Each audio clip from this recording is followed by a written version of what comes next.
the man you were yesterday. What do you mean? You were in good, healthy looking form yesterday. Oh, you're on about on Facebook? Yeah. Did you see that? Anybody see it? Check out Greg's Facebook page.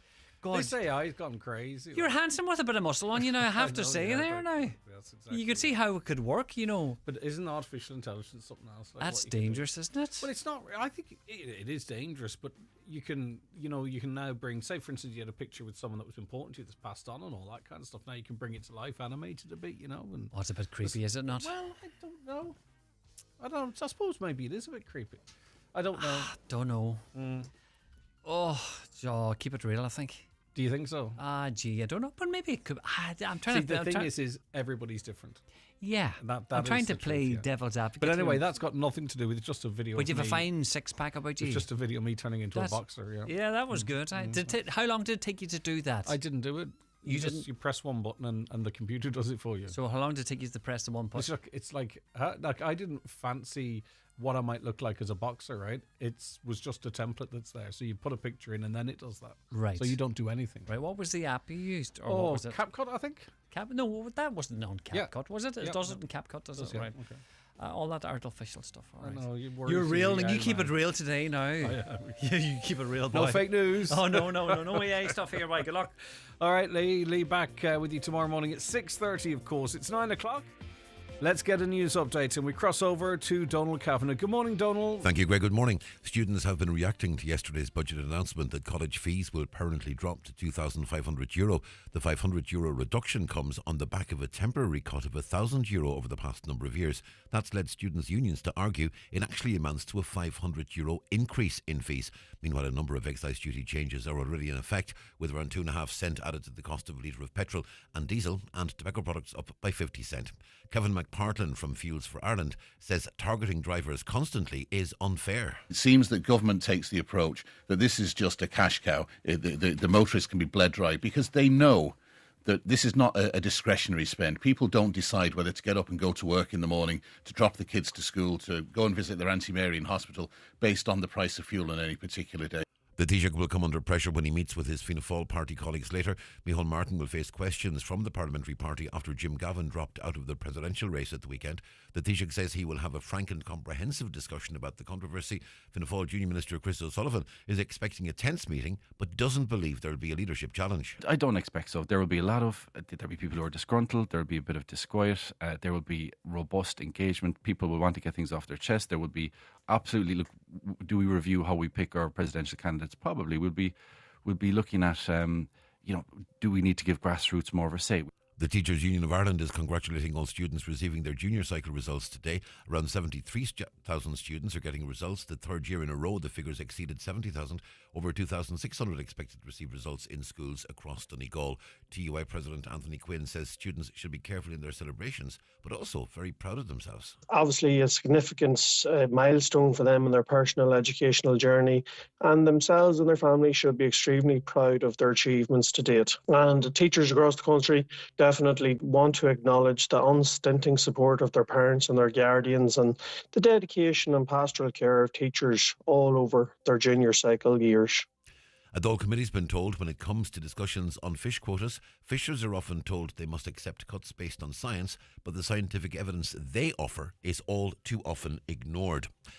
Aaron Moradin-based Jerry Early, chair of the Irish Inland Marine Resource Organisation, told the Joint Committee on Fisheries and Maritime Affairs that going right back to the ban on driftnet salmon fishing in 2006, fishers have offered evidence of the situation on the fishing grounds they work in and observe constantly, but it's often overlooked. He says that needs to change. We accept the science that is coming from all quarters, but the one science that wasn't used was that of the fishermen. And I think that's vitally important that we look at a way of even, a small science quota to be made available. So I think it's something that we could look at. It's certainly something that the island fishers who did not accept the compensation could certainly partake in. And the weather forecast mainly cloudy today with isolated patches of light rain or drizzle. Top temperatures 12 to 14 degrees Celsius with a moderate to fresh westerly wind. And that's Highland Radio News. We're back with news again at 10 o'clock. In the interim, check all today's news on highlandradio.com. But for now, from the news team, good morning.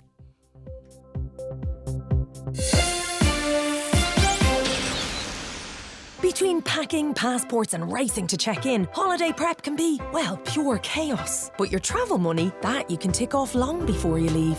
Pop into your local post office today to sort your travel money in either cash or card instantly. And now, An Post will even buy back your unused cash when you return. If you haven't spent it all on ice creams, that is. Visit your local post office today. An Post Money, making better happen.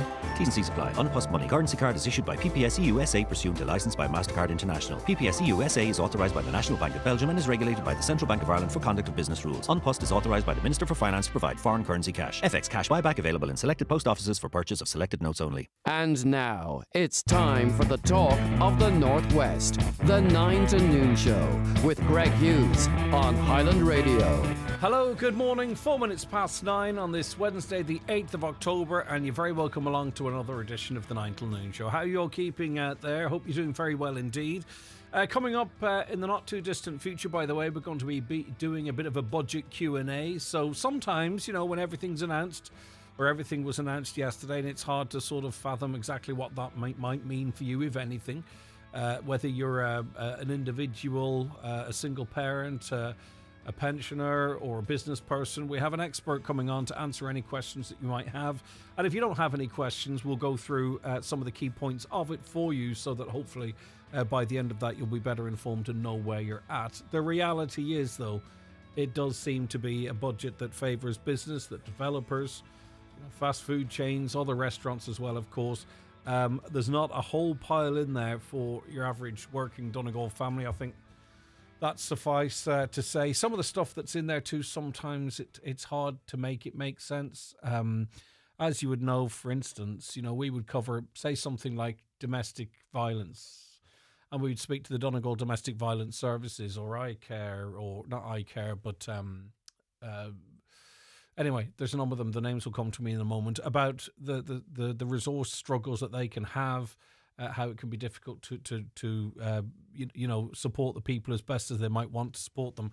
And they get, for gender and domestic violence, gender-based violence, domestic violence in the budget yesterday, 11.6 million, on such a big thing. I don't know. I don't understand it. And just not comparing one thing with another, but greyhound racing gets 20 million. So between greyhound racing and horse racing, as an example, 100 million euro. But for domestic violence services and to tackle gender-based violence, 11.6 million.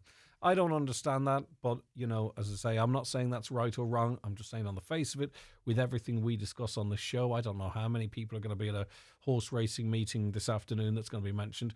The only function, I'd think, really, of horse racing at all different types of the day and greyhound racing at all different types of the day is that someone has something to bet on somewhere. But anyway, that's fine, and maybe it's a fantastic industry for Ireland, and maybe it brings in many multiples of the 100 million we spend, but it just seems to me that maybe spend 50 million on horse racing and greyhound racing, and maybe 61 million on domestic violence and gender-based violence services. But anyway, as I say, that's just one thing that jumped out at me so obviously, but I suppose, can they balance everything right?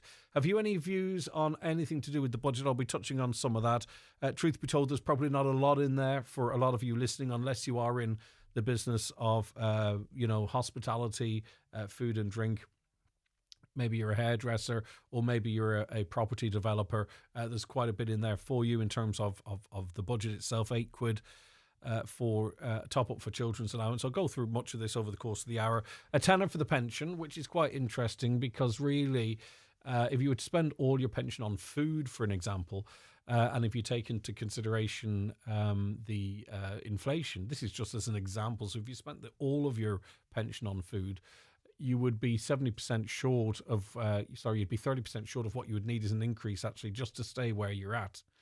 Because obviously inflation impacts prices, and it's potentially means your extra tenner, isn't actually an extra tenner at all over the course of the year. Right, so any views on anything like that, 086 60 25,000, that's the WhatsApp and text number. You can call us on 07491 25,000. We're certainly going to try and see if there's any positives in there as well. I'm sure there are, but a lot of the stuff we talk to where people have concerns, as I mentioned, domestic violence, the childcare sector, you know what I mean, they've been complaining and campaigning for quite some time about the fairness in that area. Not a lot in there for them either. And as I say, tenner for the old age pension, a bonus payment, an €8 extra for kids. But anyway, stay with us. We'll get through more of that later. Right, let's look at the papers. The local paper out today is the Finn Valley Voice. Donegal County Council has repeatedly been requesting funding for resurfacing works. The potholes in the road spanning Stranola Bridge have been patched up. It's only a matter of time until they'll have to be patched up again. Fortunately, an additional $591,000 has been allocated for resurfacing works to Main Street roads in the Twin Towns and Castlefin, says Councillor Patrick McGowan, which is welcome. We've been talking about the craters on that road for quite some time on this programme, and it was good to see them repaired not long after we were discussing it. So let's look at what the national papers are taking from the budget. The Irish Independent. The average worker will be €500 worse off after a budget that sacrificed income tax cuts for a boost to cafes, restaurants and builders. The first post-election budget took away all the cost of living supports delivered in recent years and abandoned many of the commitments made in the programme for government. Amid the backdrop of anger in Fianna Fáil over the botched handling of its presidential campaign, the party's backbenchers have been further annoyed over the VAT cut for hospitality, which means there was no room for income tax changes. Now, that rings a little bit hollow for me, right? Because, you know, the budget had to be passed in the Dáil, and elements of it were passed last night. And these backbenchers who aren't happy, or the regional independents, they backed it, right? So you can't ride two horses, right? You can't say, oh, we're really peed off with how we handled the presidential election, really peed off with elements of this budget, and then go in at night and vote it. I mean, vote in favour of it. How is that fair to the public? And I'm not having a go at them. It could be any government. That's what happens. But this idea of riding two horses, so you can be sort of like an angel in your constituency, and a lapdog in Dublin. You know, you voted for it last night, so you can't be too peed off about it. A blanket cut to the VAT rate for restaurants, cafes, catering business and hairdressers from 13 to 9% will take effect from July 1st next year. This reflects the government's commitment to support businesses in services sector who are facing increased cost pressures, Fianna Fáil Minister Paschal Donohoe told the Dáil. But please don't expect necessarily prices to come down. This is about making them viable, not more affordable. Despite opposition to the VAT cut within Fianna Fáil over recent months, the party lost out on its preference for personal taxation cuts. Mr Donohoe decided not to increase the tax credits and has not widened the income tax bands to account for inflation and wage rises. So what that means effectively, again, I think if you're over 44,000, you're in the 40% tax bracket. So if you get an increase, a marginal increase, and you are over the higher rate of tax, 44, which is around about the national average, I think. So if you get a tax increase, at least 40% of that is lost straight away. It's not a tax increase, a wage increase. So say you were lucky enough to get, a tenner a week, 40% of that straight off, €4 of that goes back into tax, right? So that's what that means. So you're dealing with not being able to keep much of your pay increase, but also then obviously dealing with inflation. And that's why that's the non-widening of tax bands is seen as a problem there. Despite opposition to VAT cuts, I read that bit there. This means workers will end up paying more next year in what is being labelled a stealth tax on earnings. It's not a stealth tax because we know it's there. It's not a great tax, but it's certainly not a stealth tax. So a person on a €50,000 salary will end up paying almost €500 extra in income tax, USC and PRSI. Pay rises will push more people into the higher 40% income tax bracket, according to Crona Clohessy, Director of Chartered Accountants Ireland. So that's some of that. As it relates to what this means for our older generation, the Irish Daily Mail, pensioners will see a €10 rise in their weekly payment under measures announced yesterday, but the opposition says it still doesn't reflect the reality of rising prices. As part of a €1.5 billion package, the government has committed to the largest child support payment increase in the history of the state, with a weekly increase of €16 to €78 for children aged 12 and over, and a weekly rise of €8 to €58 for children under 12. This brings the total annual value of the child support payment to €3,016 for each child under 12, €4,056 for each child aged 12 and over. So that would seem to be, targeted. But we do know there is a swathe of children that are living in poverty, right? This is kind of universal, so it doesn't necessarily target those. So, a billionaire gets the extra money, the same as someone who is struggling might. So I don't really believe, that to me doesn't feel targeted, but anyway. Also included in the package are increases of €10 a week to most maximum personal payment rates, benefits people such as pensioners, people and disability carers and lone parents, with proportionate increases for people receiving a reduced payment and qualifying adults. Now, obviously, yesterday marked 3 years since the tragic events in Creasla, and some of the families used it as an opportunity to continue their campaign for justice.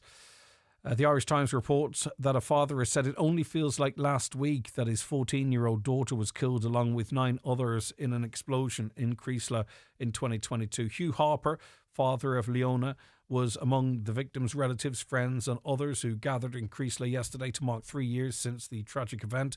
Killed in the explosion were Robert Gowie and his 5-year-old daughter, Shauna Flanagan Gowie, Catherine O'Donnell and her 13-year-old son, James Monaghan, Jessica Gallagher, Martin McGill, James O'Flaherty, Martina Martin, Hugh Kelly and 14-year-old Leona.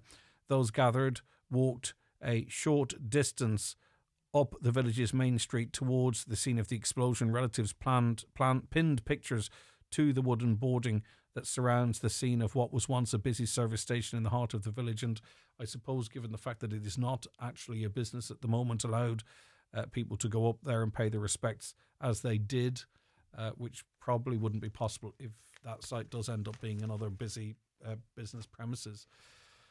And if you look back at the original plans that were refused, you could see what would be there for people effectively to go and pay their respects. Obviously, the Jim Gavin story is not going to go away, although I think it will die out drastically after tonight.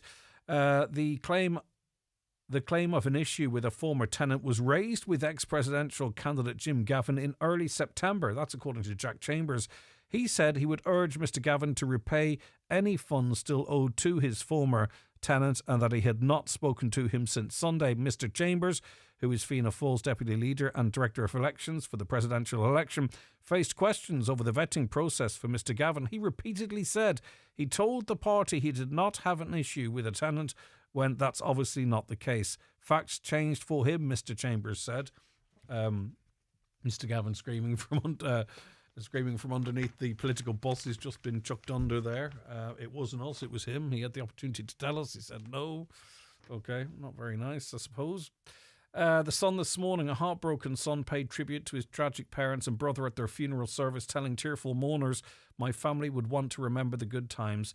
The bodies of Mark O'Connor, 54, Louise Doherty O'Connor, 56, and their son, Evan, 27, who had additional needs, were found at the home in Drumgana outside Tullinstown, County Louth. And of course, this is an incredible loss to the family and friends and to the community, but such was Mark and Louise's advocacy role and popularity. They were known throughout the country, not least here in Donegal. Just to remind you, the bodies of Mark, Louise and their son Evan, who had additional needs, as I say, were found at the home in County Louth. As he battled to come to terms with the heartbreaking triple loss, Cian O'Connor yesterday told mourners it was an extremely difficult moment for all of the family. And finally, the trial continues in Northern Ireland. That's the trial of a former paratrooper accused of the murder of 2 men during Bloody Sunday. It's heard evidence he opened fire in the area where they died. A number of statements from 2 of Soldier F's colleagues, Soldier G and Soldier H, include claims that F had opened fire at Glenfadda Park North. So I presume their evidence is the sort of the verbal evidence, circumstantial evidence that was permitted that perhaps could not have been permitted, but it was. Neither of the 2 are available to be questioned, as G has since died, and H has indicated that if summoned, he will exercise his legal privilege against self-incrimination. F denies the murder of James Ray and William McKinney, who were among 13 shot dead in Derry on January 30th, 1972. In G's statement, he said, "I fired three aired shots at one of the men, and 3 aimed shots at one of the men, and I saw him fall to the ground. F fired at the same time. The trial continues. Okay. That was a run through some of the stories in the papers today. Newspapers are kindly supplied by Cosgrove Centra, Mountaintop, Letterkenny. Now with the new look Mountaintop Diner. The 9 till noon show is brought to you by Letterkenny Credit Union, with monster loans available up to €60,000 for all occasions. Visit letterkennycu.ie. Attention students, TFI Local Link bus services, available nationwide, can connect you to a wide range of colleges all year round. Save up to 50% on cash fares when you use your TFI Young Adult or Student Leap card. For route and timetable information, visit transportforireland.ie. We're Transport for Ireland. We're transport for you. Your personal best. What does that really mean? Smashing records? Beating others? Not really. At VHI, we say it's more important to feel your personal best by looking after your mental health or catching up with friends. Parkrun with VHI is a fun, free way to feel your personal best every single week. Find out more at vhi.ie/running. VHI, because your health means everything. Hi, I'm Thérèse Dooley and recently retired from UNICEF. In my 29-year career as a water and sanitation specialist, I spent my life working on the ground to transform children's lives. I have now included a gift in my will to UNICEF so that after I die, my legacy gift will be helping future generations of children. Will you join me in leaving a lasting legacy? Call 01878 3000 or visit unicef.ie/legacy to learn how. Thank you. If the medical experts get it wrong, everything changes. From misdiagnosis or delayed diagnosis to surgical injury or even poor treatment, all have physical, emotional and financial consequences. We're here to help. So if your treatment didn't go according to plan, speak to our experienced medical negligence team at McElhenney and Associates. Find us online or call 074 917 5989. McElhenney and Associates Solicitors, Stranorlar. In contentious business, a solicitor may not calculate fees or other charges as a percentage or proportion of any award or settlement. Highland Radio Time Checks brought to you by EirGrid, the operator and developer of Ireland's electricity grid. EirGrid, powering up communities, powering up Ireland. The time is? The time now is 9:21. We're joined on the programme now by Tax Lead with Chartered Accountants Ireland, Crona Clohessy, who's originally from Dunlow as well. Good morning to you, Crona. Thanks for your time today. Thank you. Hi, Greg. Hi, everyone. How would you frame yesterday's budget? Well, before it was announced, we were all saying it's the least leakiest budget we've seen in a number of years. And I think there's going to be a lot of disappointed workers across the country because I guess, for the first time in 5 years, we've seen no real adjustments that will help our take-home pay. There was quite a lot of measures for businesses in the hospitality sector, and I think that was well flagged. Some of the startup businesses will be happy with some of the measures. Obviously, we had some welfare increases. I know we'll probably get into the detail of all of this. I think it was a real signal by the government, though, to be honest, that now is a time to rein in tax cuts and that we need to increase our expenditure on infrastructure, which they did. It was a cautious budget, I think. I think the government have taken a risk here with voters. They potentially will find themselves on the side of backlash because there aren't those cost of living measures that we've kind of come to expect, even though they did flag that.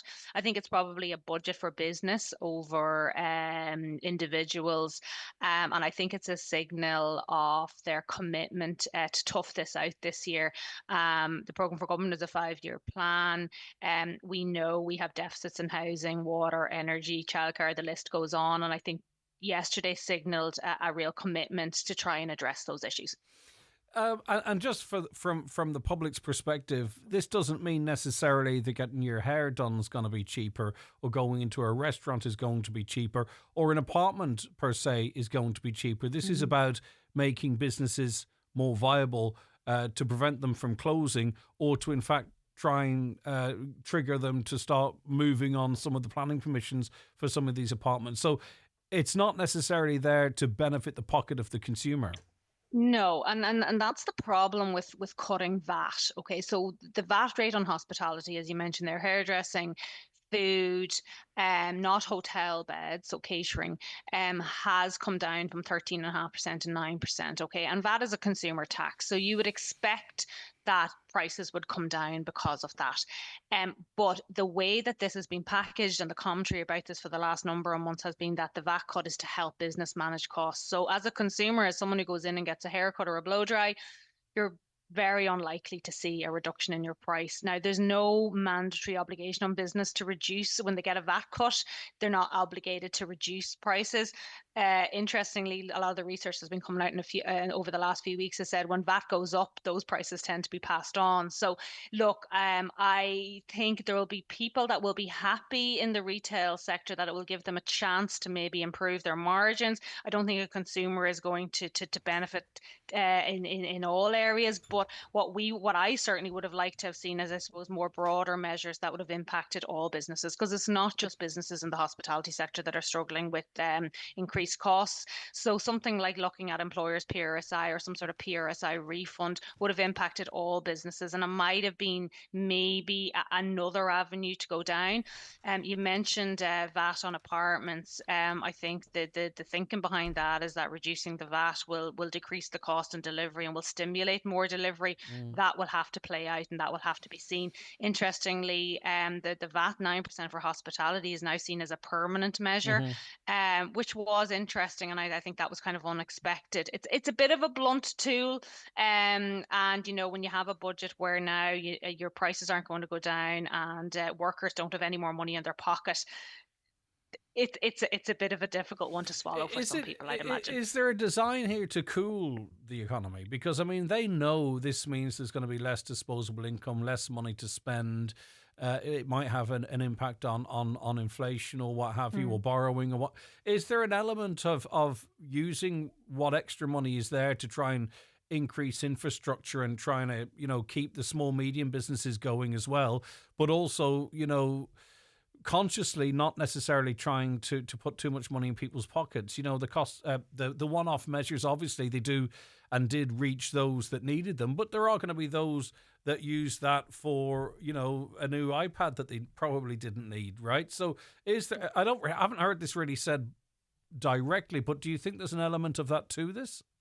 Yeah, I do think so. I mean, look, last year there was 2 billion in once-off living measures, and as you rightly say, they went to everybody. They weren't targeted because it's quite difficult to do those targeted measures in a short period of time. I think this budget has certainly tried to be a little bit more targeted in the sense that there's €10 increases across all the social welfare payments.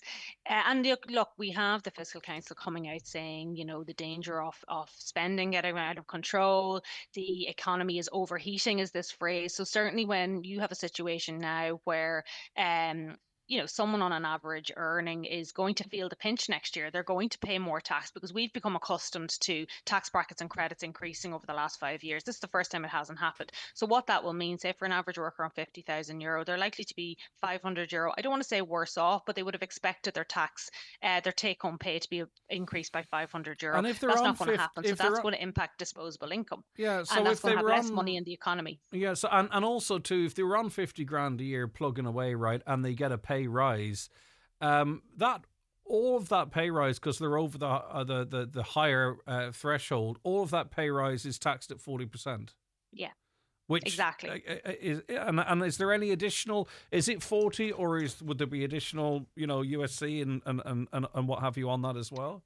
Yeah, so anyone over 44,000, so up to 44,000, you pay 20% tax rate, okay, and then you have your PRSI, which has also gone up, by the way. That went up on the 1st of October, but it seems to have slipped under the radar. So you're now paying 4.2% PRSI, and USC rates of 7%. So someone on 50,000 will pay 6,000 of their income at around 52%. So, and what's happened now, anyone who may have seen a pay rise or is going to get a pay rise with inflation, because we know inflation is around 2%, wage increases around 5%, you're now going to find more of your income in that 40% tax bracket, which it's going to mean less money in your pocket. It's going to mean less disposable income. It's going to mean less consumer spending. So back to your point in terms of overheating, maybe the strategy is here is to take more money out of the economy so that we don't have that situation where we're overheating. But look, certainly definitely, I think workers will feel a little bit disappointed in the sense that we've become accustomed to these adjustments for inflation. And now, but we do know inflation is cooling. So I think the next 12 months will be interesting to find out what actually happens. But I think the spending and the commitment to spend on infrastructure is really, really important. Like, our population is growing. It's growing at a huge rate, and we need to plan for that now. So that's why we're seeing things like increases in PRSI. So PRSI went up by 0.1%. It's going to continue to rise until 2028. And that's really to pay for the state pension, because by 2050, in fact, we're going to only have 2 workers per pensioner, which isn't sustainable. So that's the pressure on the government now. We're trying to build for an aging population, a population that lives longer, and a population that's increasing. So that's why we need more housing, we need more roads, we need more hospitals, childcare, infrastructure, energy, water. And I think that's the real position they've taken now, is that this is a commitment to try and solve some of these problems. But of course, that's also about delivery, as well as sort of budgeting. So we've talked about your average working family. Say, for instance, a pensioner, someone on a pension, receive an extra €10. General inflation, I think, is at 1.9%, and food inflation is at 5.1% at the moment. Hopefully that will come down, I don't know. But in real terms, that means it depends on what proportion they spend their money on, okay? But effectively, that €10 will not necessarily keep pace with the increased cost of living. Now, they're on fixed incomes. They're not looking at pay rises as such. So it adds 1.9 general inflation, 5.1 food inflation, and of course carbon tax is increasing. Are pensioners better off now with this extra tenner over the course of the year? Well, look, as you say, it depends on their spending pattern. €10. I mean, the rates of pension have varied between 288 and 298 per week. So a tenner a week, that's €40 a month. There was some talk about fuel allowance, some more money going towards that. Again, the detail has to emerge on that yet. If you're a pensioner, you're €40 more on your pocket. But as you say, rightly say, now inflation is stabilizing, but grocery prices are a big problem. Well, if you only spent on groceries and that was it, and I know this is not realistic, the €10 would only match 70% of the increased costs.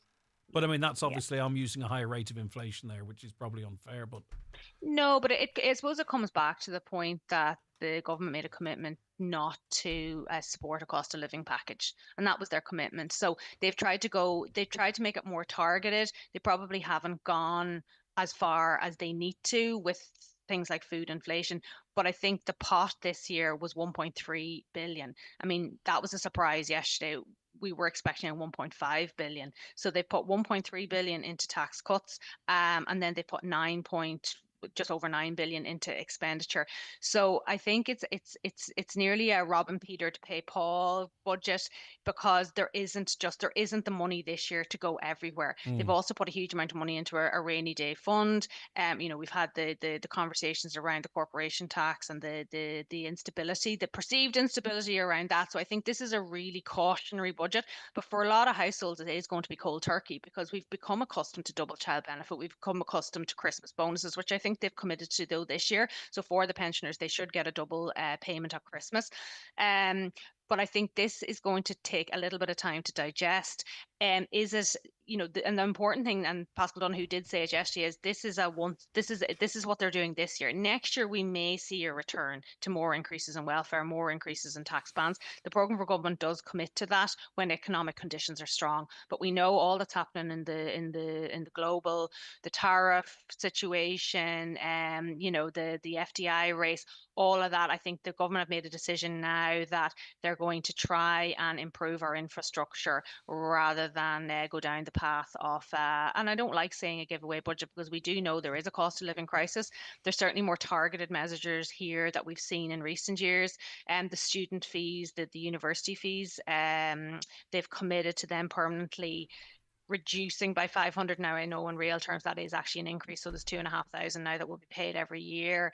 The rent tax credit has been extended for 3 years. So they're all small targeted measures that will help, but will certainly not help to the degree that we've seen in recent years. All right, can you hold with us if you don't mind, because I also want to bring into this conversation now Minister Mary Butler, Government Chief Whip and Minister for mental health. And we know, Minister Butler, you were in Donegal earlier this year and met a number of people. And I just want to get an update from you in relation to that. So remind us of your visit in August, who you met, Minister. Good morning, Greg.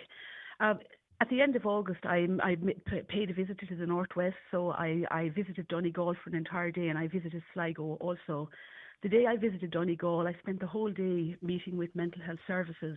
So I met the clinical director from the Department of Psychiatry. I met the 3 consultants and the teams, the 3 CAMS teams. I met many GPs. Obviously, I met my own colleagues, Minister Charlie McGonagall, Pat the Cope Gallagher and Niall Blaney.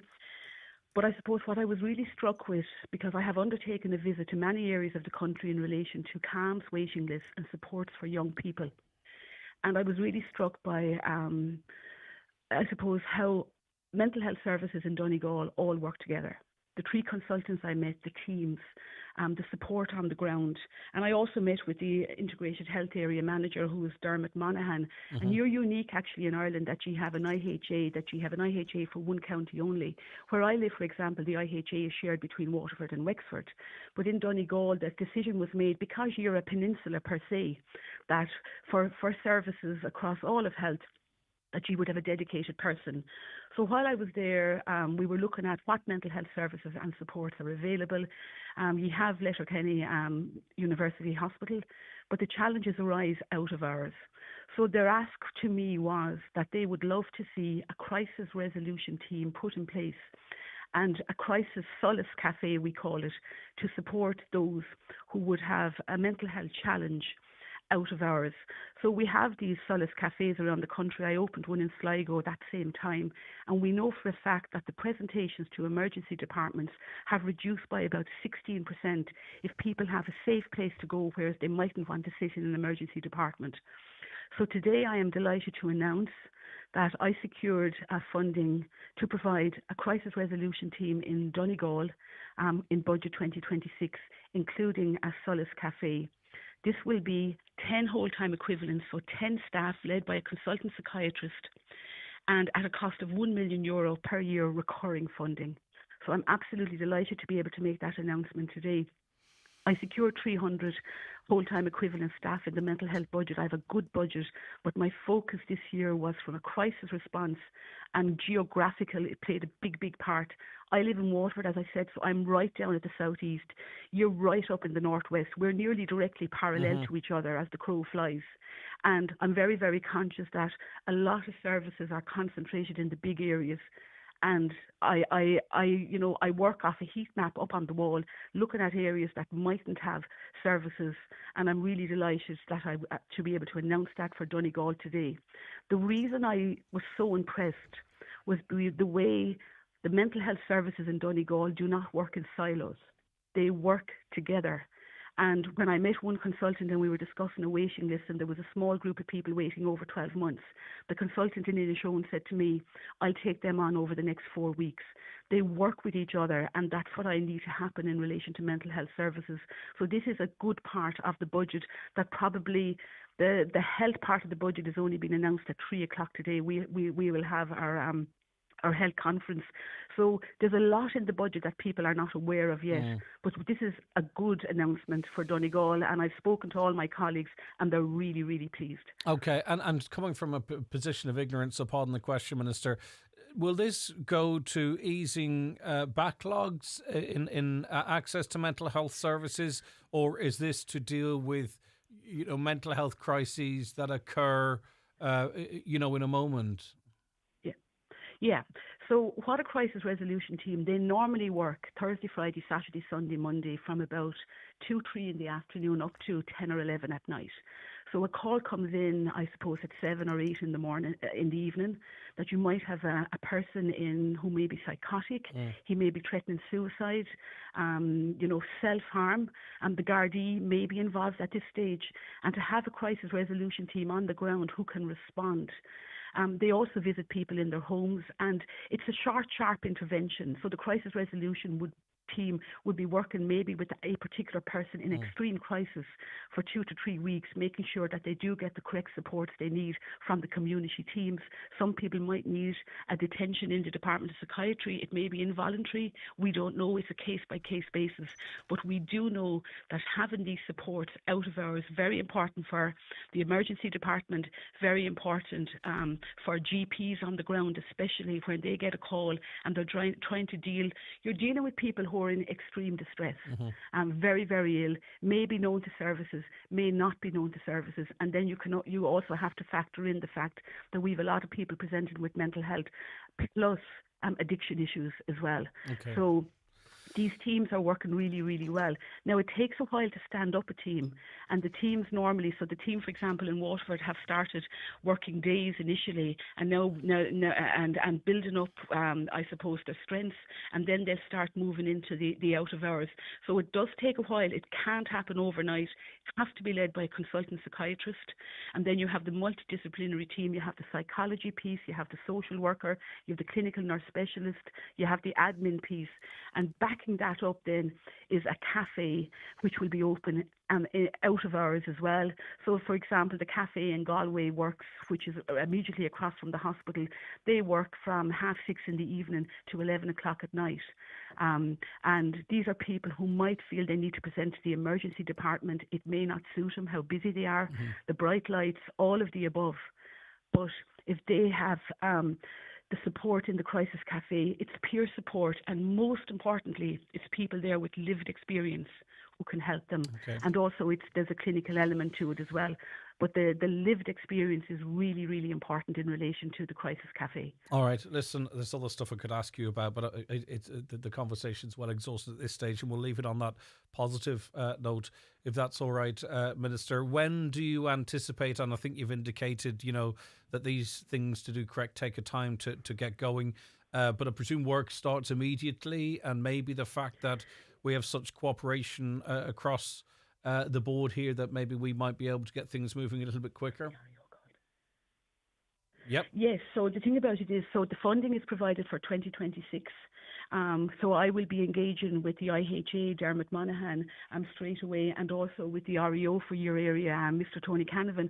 I also met with Tony, I just want to say that at that time, and I met with various IHAs, and I just need to go back to the point as well that I fervently believe there is no health without mental health, and we need to be providing these supports in the community. But the support I got from the REO, the Regional Executive Officer, Tony Canavan, on that particular visit, really left me reassured that mental health is a priority. Okay, thank you, Minister. Take care of yourself. That's Minister Mary Butler there, Government Chief Whip and Minister for Health. We'll have more conversation with Crona Clohessy, but I must take this very quick break. Keep your questions on the budget coming in.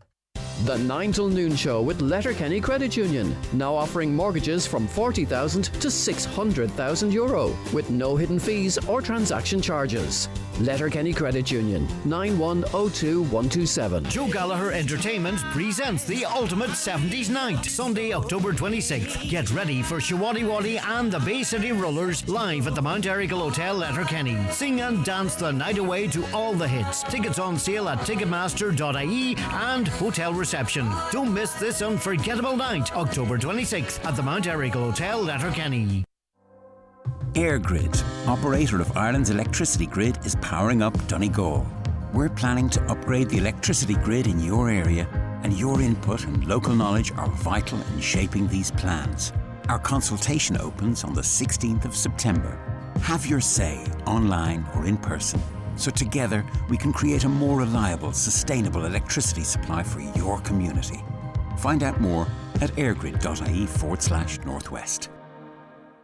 Across the supermarket aisle, your eyes meet, and you just know this is the real deal. Food that makes you go, mmm. Drinks that make you feel, ooh. That's the power of Love Irish Food brands. Local brands, made with devotion, enjoyed with passion. You feel the power of Love Irish Food. You feel the power of love. Look for Love Irish Food on pack. Can you feel it? Don't miss the Doors and Floors 2-day sale at Donegal Town Hardware.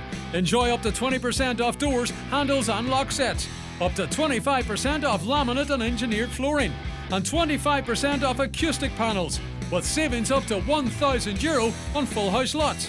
Our expert team will be available to answer your queries, and you can check out the brand new George Quinn staircase display in store. That's the Doors and Floors sale event for 2 days only, this Friday the 10th and Saturday the 11th of October at Donegal Town Hardware. Thinking of changing your floors? Why not see what Florid Letterkenny has to offer? Florid have a large selection of solid, semi-solid and laminate click vinyl wood flooring, together with a fantastic choice of parquet, herringbone flooring, all at incredible value. Don't delay. Call Florid today on 087 161 7008. Now we're in the company of Crona Clohessy, who is tax lead with Chartered Accountants Ireland. Good to hear from the Minister there, Crona. I mean, obviously we look at the headlines in a budget, and fair play to her for reaching out to get that good news across. You know, some of that targeted spending as well. Yeah, no, it's really good. And as she said, there'll be a further announcement this afternoon, and that is it. Like, we tend to look at the headline things, but there are so many amazing services going on in the background, and it's incredibly positive to see that joined up thinking in Donegal. It's incredible work by the Minister. So congratulations, and look forward to seeing more detail later on today on that. Yeah, for sure. Just to let motorists know, there's a road traffic collision at Lurgy Brack. That, of course, is on the main Letterkenny to Ballabafray Road, so caution is advised in the area. Emergency services have just arrived on the scene. A caller says, I'm a pensioner and will get the €10 rise. When do we get that rise, Crona? 2026, and so from the 1st of January. I love how the fuel went up tonight. The petrol went up tonight. I know, and the cigarettes. Yeah, well, I'm not too worried about that at the moment, but yeah, I know what you're saying. But no, it'll be January. It'll take a bit of time, I suppose, to update the system, so that's always the reason given for that. But yeah, it'll be January. Students, you mentioned students at the beginning. Is there anything in social welfare? I wanted to go back to that. I mean, obviously, you know, we have over 100,000 children in poverty now. We've got child poverty levels that are in line with where we were at during the recession. Are these targeted increases to try and address and help those that are most vulnerable? Yeah, I mean, look, I know we kind of glossed over the fact that there was €10 for every welfare category, but a lot of them are to target. Good. Well, if I miss anything, Crona, please just you add in the info. Yeah, no problem. So I suppose, look, you know, what we've seen is, okay, we've mentioned the increase in pensions. So there's a €10 across the board on pensions, disability allowance, carers allowance, job seekers allowance, one parent families, maternity leave, paternity leave, parents leave, and then what's called it was called the family income supplement. That's also they've increased the income threshold, so basically more families should qualify for that. Like, we do know that child poverty is a problem in this country, so those measures should go some way to help. Now, again, I mean, we've talked about inflation, and is that €10 going to be just eaten up straight away? Probably, but it'll go some way to cover in that. Childcare, I suppose, and I think we spoke about this last year on the programme, still remains an issue. And it is, you know, I mean, we tend to focus on cities and regions, but we know it's a crisis across the entire country. We have much better, I would say, supports in terms of subsidies for parents sending their children to creche. So I think the national childcare subsidy is now €2.14 per hour, which does help with some of the costs of sending your children. Like, I have a child still in creche, I have one in school. We've certainly seen our bills come down because of the, I suppose, of the school going child as well. There was a commitment by the government to cap childcare costs at €200 a month. We didn't see anything announced. To be honest, we weren't really expecting it. It goes back to the point that there just isn't enough money to do everything. And I think Pascal Donoghue was quite clear in that they can't do everything now. Look, we know childcare capacity is a big problem, that a lot of parents cannot get children into places. Your child now in a lot of areas needs to be 1 or even 2 before they can get into a place. So that is a problem. So I know we've seen some of the childcare lobby groups come out and to say that they feel that there was very little in the budget for them. We know there's issues with core funding that some of the providers are pulling out, and that is obviously not helping with childcare fees, because then there's no ability to cap fees in that regard. regard. So I think there's more work to do. There's definitely a huge amount of work to do in the capacity side of childcare in particular, because obviously the knock-on impact that has on women in particular being able to return to the workforce. And we've seen it and we hear from businesses all the time that in addition to housing, they can't hire people because there's nowhere to live. Another reason is that they can't hire people because there are no childcare spaces. So I think there's huge amounts of work to do, and that the €10 payments will go some way, but unfortunately will probably be eaten up by inflation. Carers, there's been some increases in what carers can earn. What is that? Because obviously this is a big area, and there was some parties talking of scrapping means testing altogether for carers. But how has the situation improved for carers, if at all? Yeah, and again, this was a really, really, it was very, very topical before the budget. I mean, we know the tremendous work that carers do. I mean, they do the work of the state essentially, and it's absolutely incredible. So what's happened there is, to qualify for carers allowance, your income has to be below a certain level. It's means tested basically. So what they've done here is there's a certain amount of your income that's disregarded when you're looking at how much income you earn, and that's increased by €375 to 1,000 for a single person. So what I mean by that is that you can earn €1,000 a week if you're a single person before your income is taken into consideration to qualify for carers allowance. Now, there's all sorts of metrics and qualification and formula and all. I'm not going to get into it now, but for a couple, that amount is now €2,000. So that will go some way. We talked a lot about inflation and wage growth in some sectors. So that's a measure to try and protect those people that's income might have slightly increased, that they don't lose some of their. But ironically, that's going to be of more benefit to perhaps people in Donegal because of the lower income levels. That's going to catch more people. So so 1,000 per week for a single person and 2,000, and then so you could earn 1,900 as a couple and still receive carers allowance effectively. Okay, I haven't looked through the calculations, but it's there or thereabouts. That's the headline. Sending your young ones to college. There's a lot of people are disappointed because they thought a temporary measure was a permanent measure, but now we do have a permanent measure. Yeah, so this is the student contribution fee, I think it's called. I know it's changed names over the last few years. So what they've said is it's a €500 permanent reduction. Okay, so it's gone from 3,000 to 2,500. But what we saw last year was a temporary reduction from 3,000 to 2,000. So in reality, it's actually gone back up to 2,500. So there's about 108,000 students that pay the contribution fee. That's the estimate in the budget paper. So that now the fee for parents will be 2,500. So not the 2,000 that we saw last year, but not the 3,000 that was initially introduced. So, and they've said that that's a permanent reduction. So yeah, it's going to cost slightly more than it did last year, but it's now 2,500 to send your child to school, which is not, which is significant, for a country that says, it's free to go to university. It isn't. By international comparisons, we're quite low. But yeah, that's going to be a hit for a lot of households. Just in relation to the minimum wage increase, I was quite curious that, a lot of people involved in hospitality, working in hospitality, are on the minimum wage. And I was expecting some of those in that area to sort of say, well, you're giving it with one hand, in terms of the reduced VAT rate, and taking it with another, with, the increase in the minimum wage, maybe even auto enrollment, if you wanted to throw that in. Why have we not heard that? I wonder. So I suppose, look, there was a lot of calls from business, small business in particular, to stall any increases on minimum wage. So we've been, Leo Varadkar, I think, talked a lot about this when he was in government, about bringing the minimum wage up to a living wage, and there's a difference. I think we're getting there towards the living wage, but the problem is when a government announces an increase in the minimum wage, it's fantastic for the worker, but for the business, they're the ones that are going to have to fund that. And I think there was kind of an expectation that any increases will be stalled while the VAT debate was going on. And obviously, as you mentioned, auto enrollment pension, mandatory pensions are coming in January, and that's going to add another 1.5% to the costs of every business, particularly the lower paid.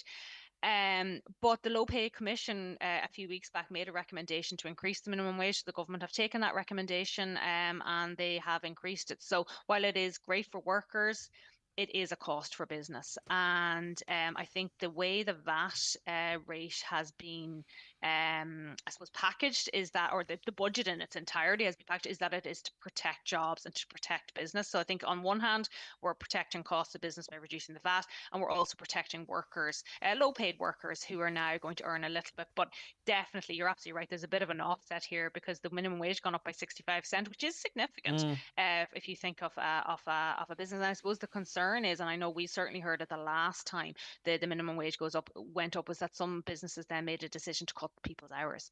So we wouldn't like to see that happen, because then you're going to have people who are less well off because of the situation of the business, can't afford to keep them on a 35, 40-hour week. Close an extra They're going day. to reduce their hours.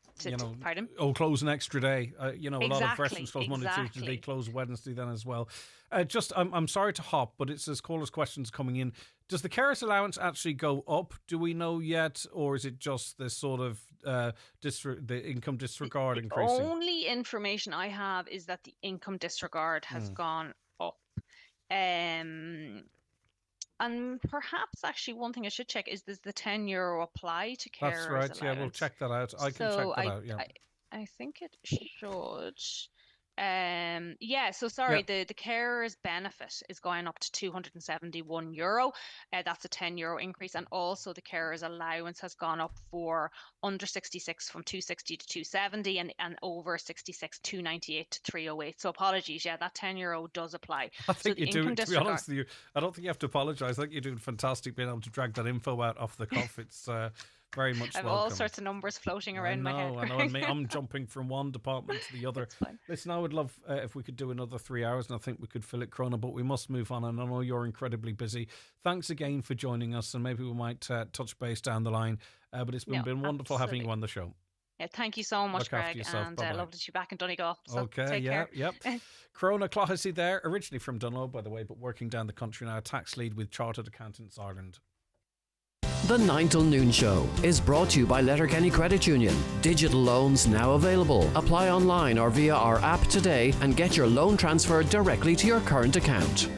Shannon Airport has handy parking, famously short queues, a great bunch of people, seamless security, and a list of amazing destinations to fly to. So it really is a shortcut to your next holiday. Which means it's a shortcut to Broadway nights in New York, Bon appetit. coffee and croissants in Paris, tapas and boulevards in Madrid, or reindeer rides and northern lights in Lapland. So whatever destination you choose, enjoy a hassle-free airport experience. Shannon Airport, making it easy.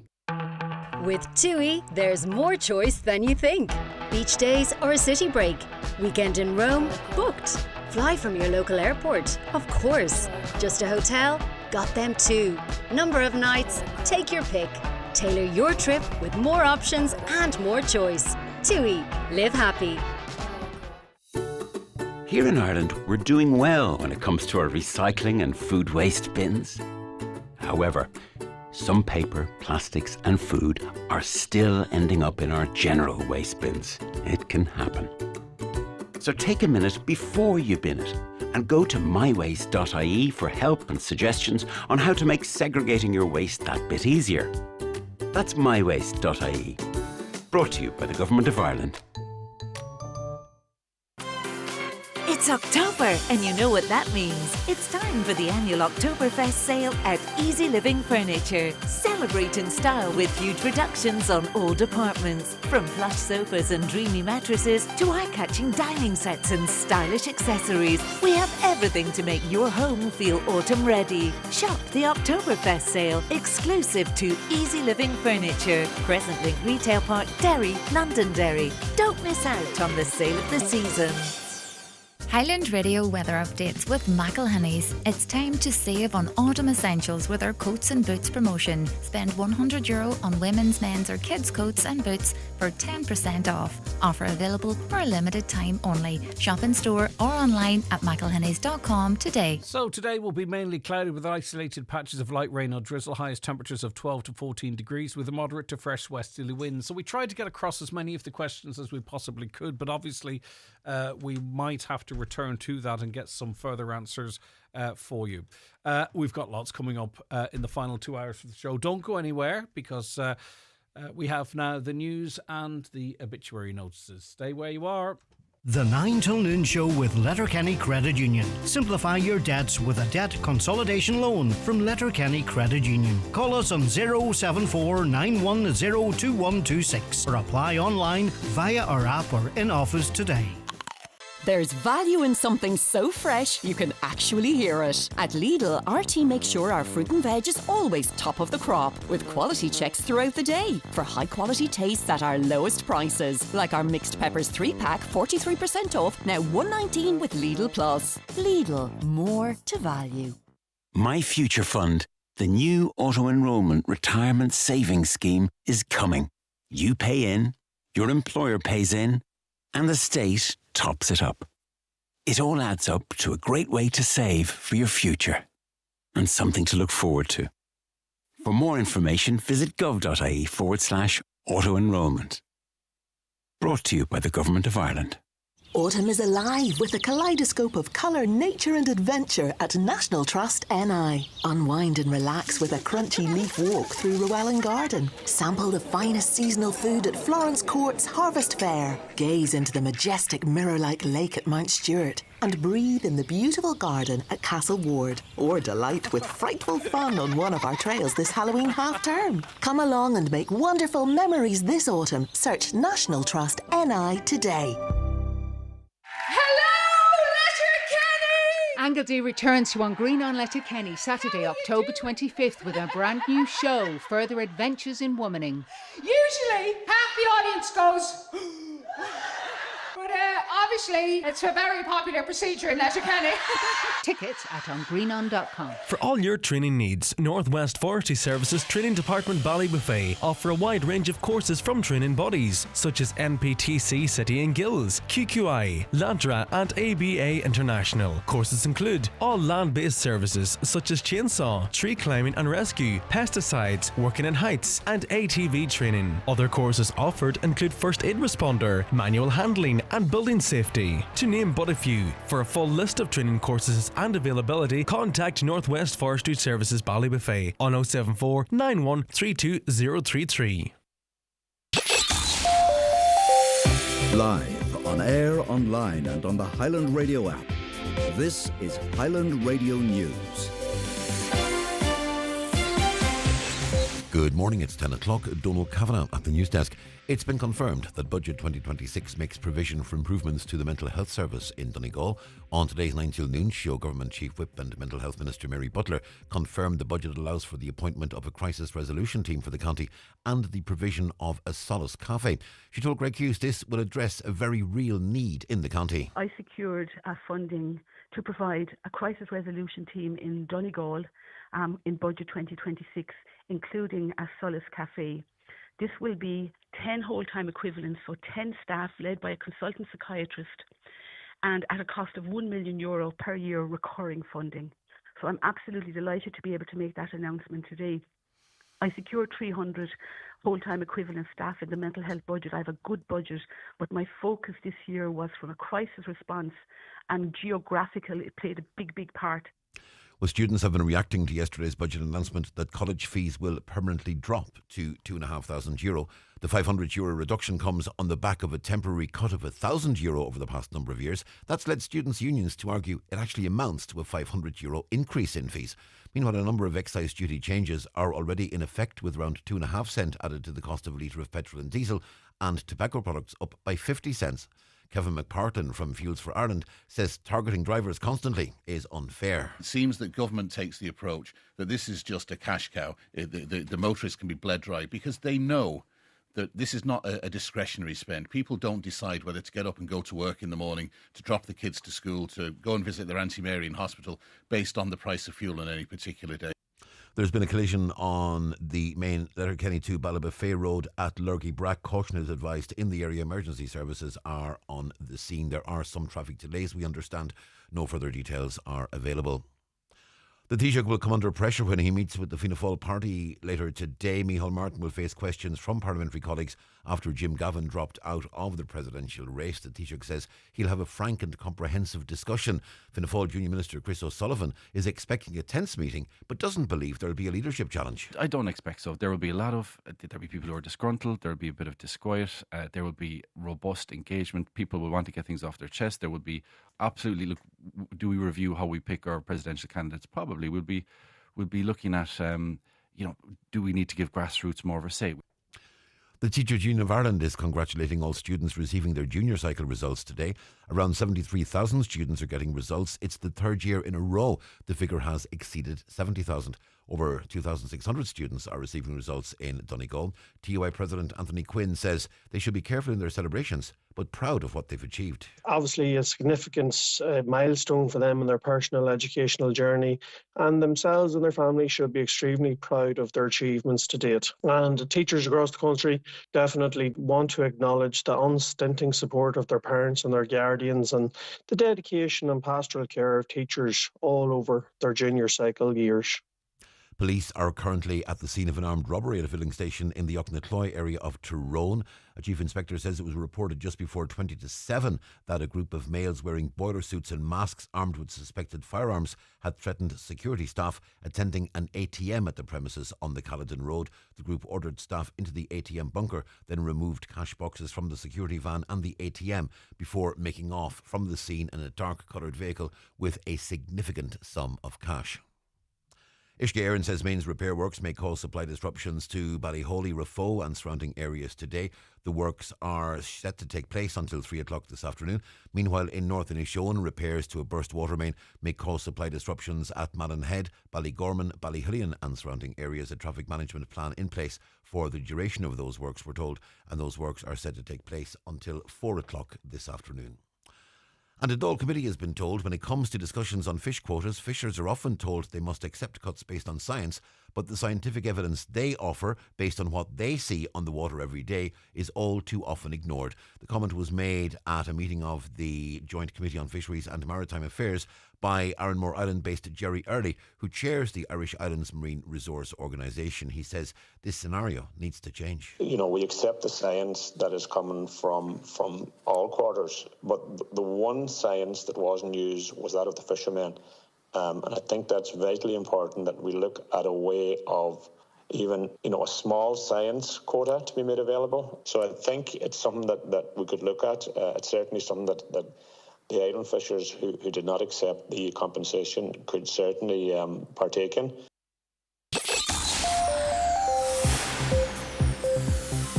Weather forecast Met tell us to expect a mainly cloudy day with isolated patches of light rain or drizzle. Top temperatures this afternoon 12 to 14 degrees Celsius with a moderate to fresh westerly wind.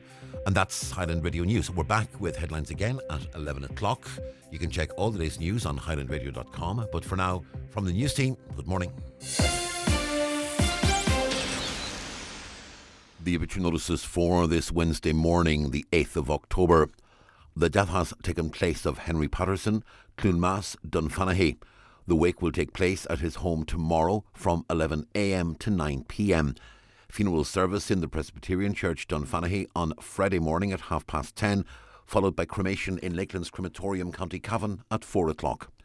Family time, please, on the morning of the funeral. Family flowers only, please. Donations in lieu if desired to the Donegal Hospice, care of any family member or James Harkin, Funeral Director. For family information and more details regarding wakes and funerals, please go to highlandradio.com. Highland Radio. Your personal best. What does that really mean? Smashing records? Beating others? Not really. At VHI, we say it's more important to feel your personal best by looking after your mental health or catching up with friends.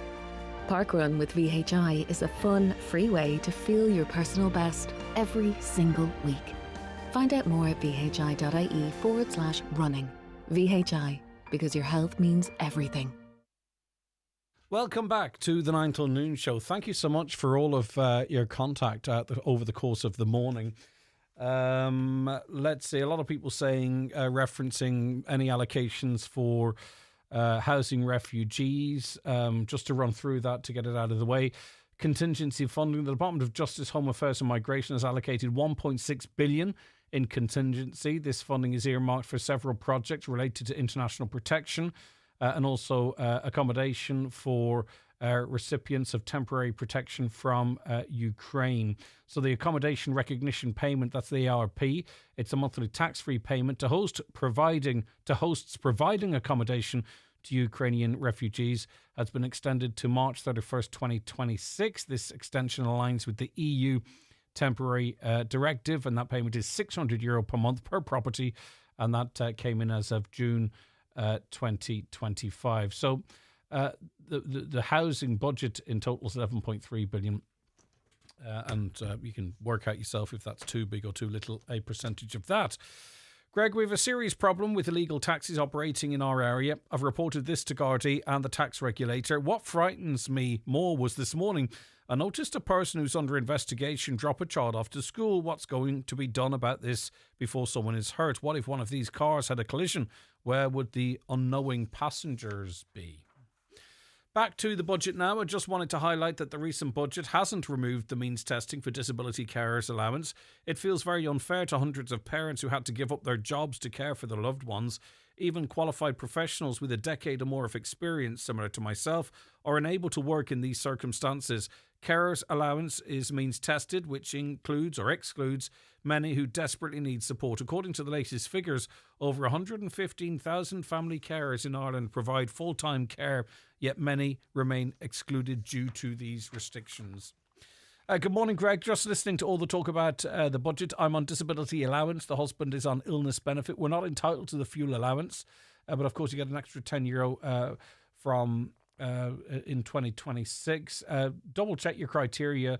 They did talk of increasing eligibility for the fuel allowance. So double check. I'm not saying that it's changed to benefit you, but always double check. If you're getting working family payment, do you automatically get the fuel allowance now? And if so, when does it start? I think scheduled March 26th. Sure, it's not coming into July. Hospitality, 26 indeed. Those in hospitality have said they'd loved it from January, but they'll take July. Good morning, Greg. Isn't it wonderful to realise that the same old turkeys keep voting for Christmas and the establishment parties? It's way past time people woke up to the realisation of Fianna Fáil and Fine Gael, socialism for the elite and capitalism for the workers. It is not an untypical budget when you've just been elected. You know, obviously there's a number of budgets, but the electorate, whether it's this government or any government or an individual, you know, the people out there have very short memories. And I've seen that sitting in this chair whereby, you know, a person was, you know, the worst thing ever. And in the space of a couple of months, the best thing ever, you know. So, I mean, if people's memories are so short, obviously that's going to be exploited. What does the Christmas bonus mean? Who gets it and how much is it? It's a double social welfare payment as far as I'm aware. And people on those core social welfare payments. What exactly is the rainy day fund for? When the banks collapse? We are in the middle of a housing and energy crisis. We need this money. I presume what it's for is that if there is a slowdown in the economy that we can continue to spend on infrastructure. So what happened in the past was as soon as an economy slowed down, this is what people say, you know, capital spending was cut. So there was no roads being built, no water being put in, no electricity infrastructure updates. I presume the rainy day fund is not to bail out the banks who are actually in decent shape. I'm open to correction. It is to allow spending to continue for when you come out of any dip. Greg, as a widow, there was nothing in this budget for me this morning, yet Fianna Fáil have spent thousands on an office and a campaign for a candidate that's no longer in the race. How can we trust this government? Well, that's up to you. Horse racing, etc., getting 99 billion. What's it spent on? All coming into this country. Not one party mentioned this. Huge expense draining our country. We're our working class paying for it all. My understanding was I checked into this a couple of years ago and a lot of it was going on prize money. I'm not sure if that's changed. I can dig around it in relation to that. But obviously they're seen as really important industries because the spend on horse racing and dog racing is, bar the shout, and 10 times that spent on domestic abuse and gender-based violence. What is in the budget for people doing a master's in college, not an undergraduate? I know fees were reduced to $2,500, but have master's fees been reduced? I don't know. I could find no reference to that. It's the only thing I could say. And some of the very specific stuff that affects us very specifically, that detail has yet, in some cases, to come out. But if anyone has found that info, please pass it on and I'll pass it on. Donegal has some of the best horse jockeys in Ireland, so let's stay positive on the budget allocation to horses. Okay, yay! 99 million for the great Donegal jockeys. Yeah! Woo! I was waiting for it. I know which way. I'll leave it at that. Please give a breakdown on carers allowance. I couldn't make sense of it. Are we being topped up? I know the threshold has gone up, but what does it mean for the actual payment? The payment increases by €10 per week. To answer that question, and there are going to be those, hopefully, who are caring, who are earning, maybe just under 1,000 as an individual or just under 2,000 as a couple, who will get the carers allowance and also obviously that increase.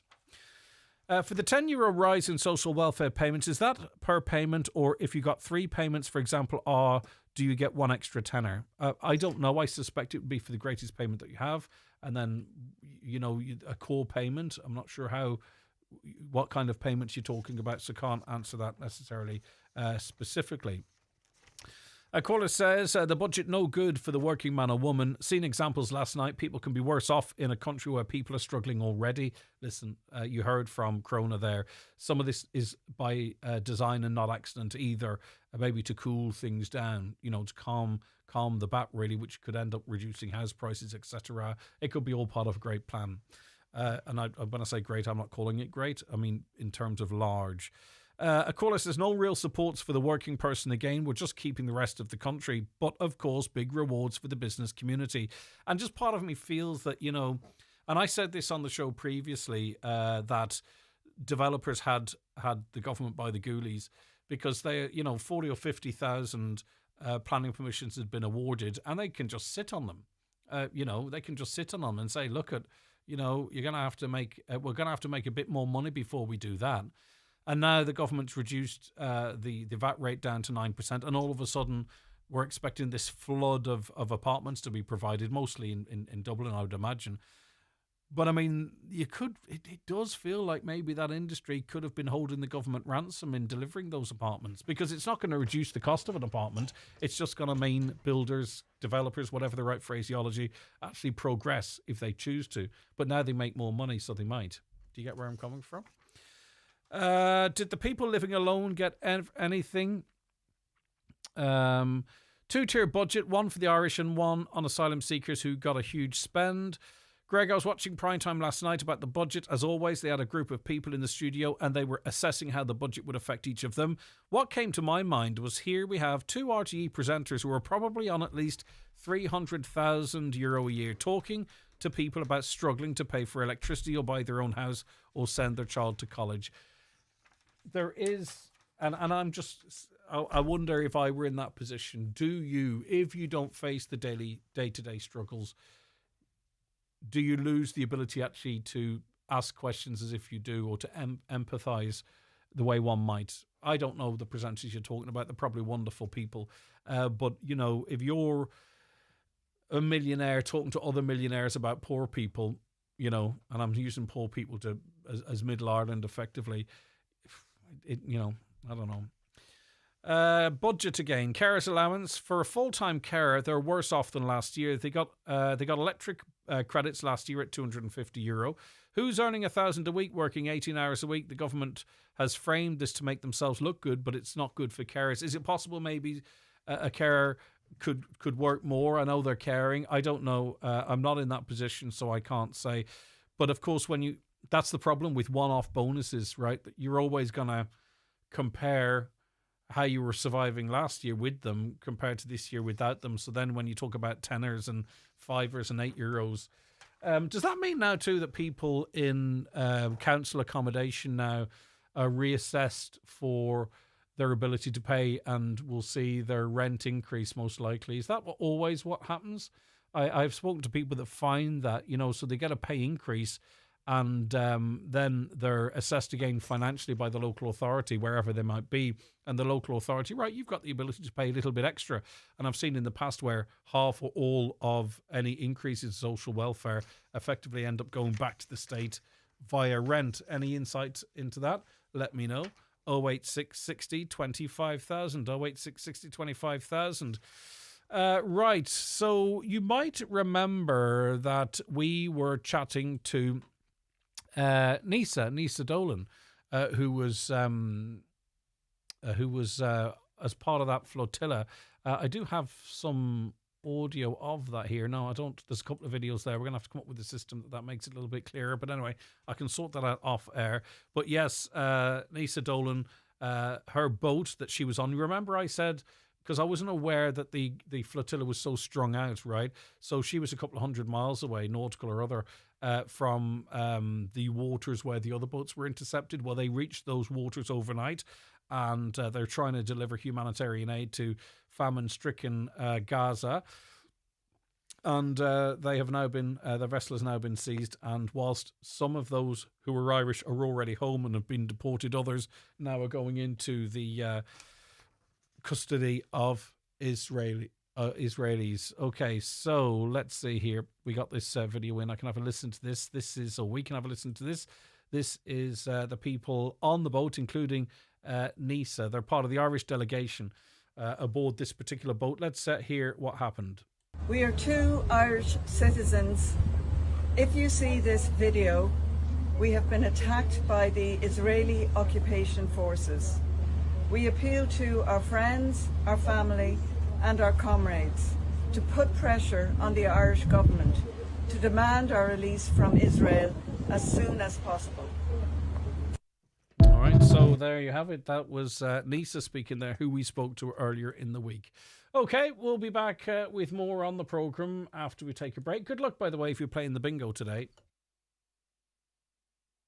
Watch the show live now on YouTube, Facebook and at highlandradio.com. The 9 till noon show is brought to you by Letterkenny Credit Union. Seasonal loans now available for Christmas. Apply online or via our app today and get your loan transferred directly to your current account.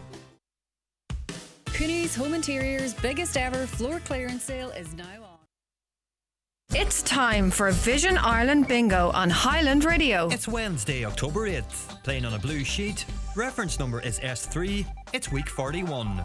Today's numbers are 85, 78, 15, 62, 3, 7, 77, 39, 60 and 25. Phone your claim to 9104833 before midnight tonight, leaving your name, contact number and the name of the shop where you purchased your book, and we'll call you back the next working day. Get all your Vision Ireland bingo information at highlandradio.com. Derek Ryan returns to the Clanry Hotel Letterkenny for his weekend of dancing this Friday the 10th and Saturday the 11th of October, with special guests Jason McCahill and Patrick Finney on Friday night and Lauren McCrory and David James on Saturday night. Plus Jive and Gym Workshop on Saturday afternoon and Late Night Bar with Adrian Ryan each night. That's Derek Ryan's weekend of dancing, Friday the 10th and Saturday the 11th of October at the Clanry Hotel Letterkenny. Pay at the door.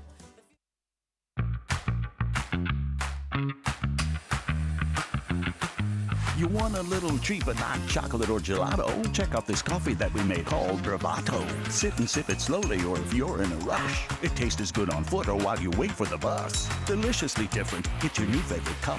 If you want some roasted goodness, come hit us up. Your taste buds have voted. They want a flavor that's goated. They are ready to thrive. Now Bravado's arrived. Deliciously different. Find your nearest store at bravado.com.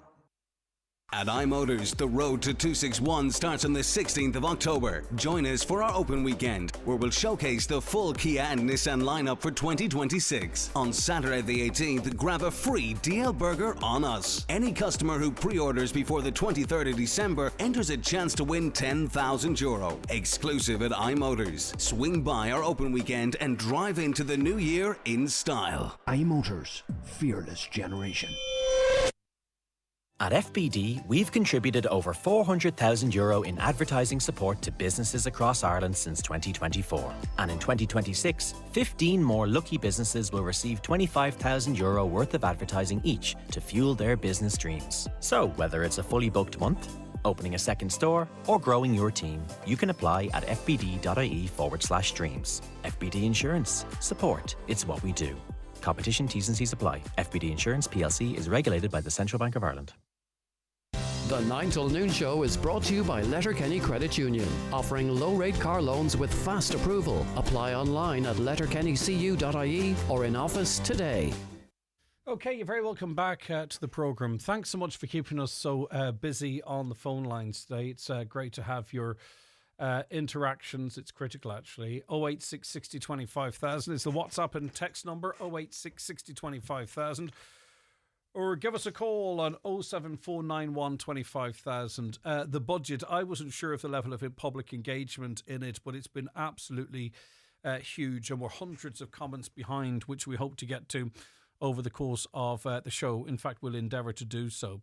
We also are highlighting where there is good news. Yesterday's budget commitment to the Derry Dublin Airlink has been welcomed. The budget contains €1 billion in funding for the Shared Ireland Initiative, which includes the PSA flight linking the two cities. Derry City and Strabane District Council say that the move represents a strategic opportunity to strengthen links and improve access for business and tourism. Let's get some reaction from Sinn Féin Chief Whip and spokesperson on fisheries and the marine, Deputy Padraig McLaughlin. As I say, we can talk about the budget in general, but when there are little bits of good news, especially for the region, not just for Derry and Strabane, that has to be welcome too. Yeah, no, it's very welcome news, Greg, and there's a great deal of congratulations to be given to the City Derry Airport Board themselves, who have worked on this for 15 years to get it reinstated again. Letterkenny and Derry Chambers of Commerce, both of them had worked together and championed this for a long, long time. It was a terrible decision back in the day, particularly when you look at the map of Ireland, Greg. There's no direct rail connection from Donegal and Derry to Dublin. There's no motorway. A5 continues to break our heart. This should have been done a long time ago, but it's really, really welcome that it's back. And it's not just about connecting. Of course, 40% of the passengers that use City Derry Airport are from North Donegal. So there's a big Donegal, Derry, Tyrone community using it. But it's not just about connecting us to Dublin, it's connecting on to the rest of the world. So you have people flying in from all parts of the world into Dublin, really, really busy airport that can now link directly onto us, get a connecting flight. So it's so important, and the quicker the better. Yeah, and so that means your departure to wherever and is bookable. You leave from Derry, going to wherever you might be going via Dublin, and interchanging flights. It's maybe not something we're terribly used to, but it's quite common, of course, and vice versa, that people can plan to come directly into the region. They won't care about walking up a corridor and hopping on a second plane to get very conveniently into the northwest of Ireland. Yeah, and it comes on the back of really good news in recent years, where for a long time City Derry Airport was funded by the ratepayers in Derry, and that's a council that that would be behind the rest of the councils in the north. So it was a real burden, really tough, and it limited what you could do. So the executive has taken responsibility now for funding the airports. That's really good news. As you know, they've got links onto London Heathrow, which of course is one of the busiest airports in the world. So you've got so many links to Scotland and England and sort of tourism destinations, but to have that now Dublin connection is it's really important. I've seen a independent economic assessment that the airport board had submitted to the government a number of years back, and then it estimates the value to our region is about 57 million per annum. That's conservative. So listen, this should have happened a long time ago. It's my only, like so many things in Donegal and Derry, we have to fight for them. We have to work together, stand together. We shouldn't have to do it, but listen, when we have a victory, we'll take it. Right, okay. I just want to move to fishing, if that's all right, because we know the International Council for Exploration of the Sea. It's their scientific advice which governs stock status, which is used by the EU. and it's recommending a 70% reduction in the EU's mackerel quota next year, a 41% reduction in blue whiting quota, and a 22% reduction in boarfish quota. This is seen by many as an Armageddon for the Irish fishing industry. Is that how you would frame it? And how, if at all, can we resist what might be coming down the tracks, which could be completely devastating for what's left of our fishing industry? Yeah, Greg, it really is extremely serious. Just for your listeners' benefit, one of the big markets that we built up over the years was mackerel, and particularly the Killybegs based operation there, which they built it from nothing. It's mackerel is part of the pelagic family of fish species. Now, mackerel spawns off the coast of Ireland, and then it works its way up the Atlantic. And the problem is that the North Atlantic countries of Norway, Iceland, and the Faroes have recklessly overfished. This has been going on for years.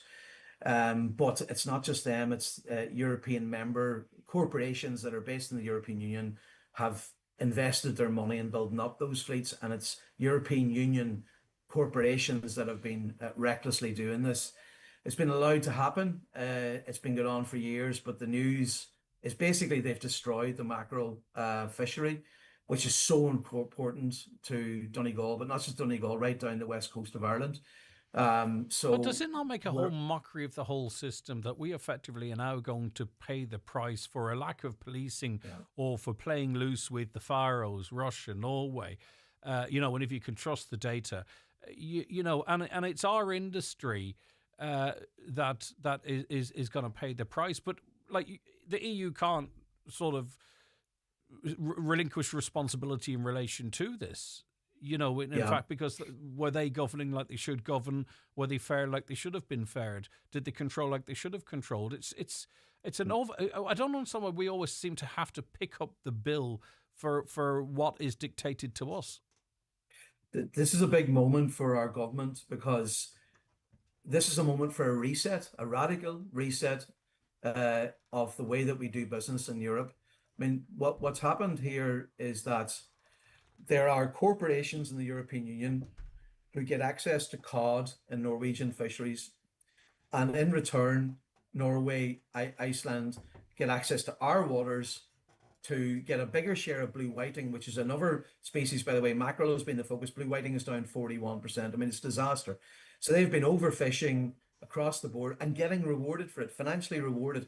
There are corporations in the European Union which clearly influence the European Commission to do nothing. So what you've had is, see, your show deals with this all the time, Greg.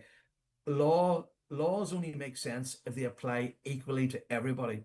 If somebody can get away with breaking the law, but not only get away with it, get rewarded for it, the whole thing makes no sense. So right now, the common fisheries policy, well, not right now, it has been for years a disaster for Ireland. But this is a moment, and just for listeners, I know you hear the word crisis, and it goes over your head. This is a deeply serious crisis for our fishing industry. But how do we get around it, right? Because we can't necessarily argue the data. Or maybe we can, but listen, what we rely on, mackerel and others, are heavily depleted. I mean, what is the scope to diversify into other stocks there? Do you know what I mean? Is the capacity there? Can we actually resist it, even if we had, a government that says we are not taking this? The data shows the stocks are dwindling. So what is the potential off-ramp here? Well, in the short term, the Minister, Timmy Dooley, is going to have some serious straight talking, which hasn't happened for a very long time. An Irish minister speaking directly, he's going to have to say, these are our waters, right? Out to the 200-mile limit, these are Irish waters.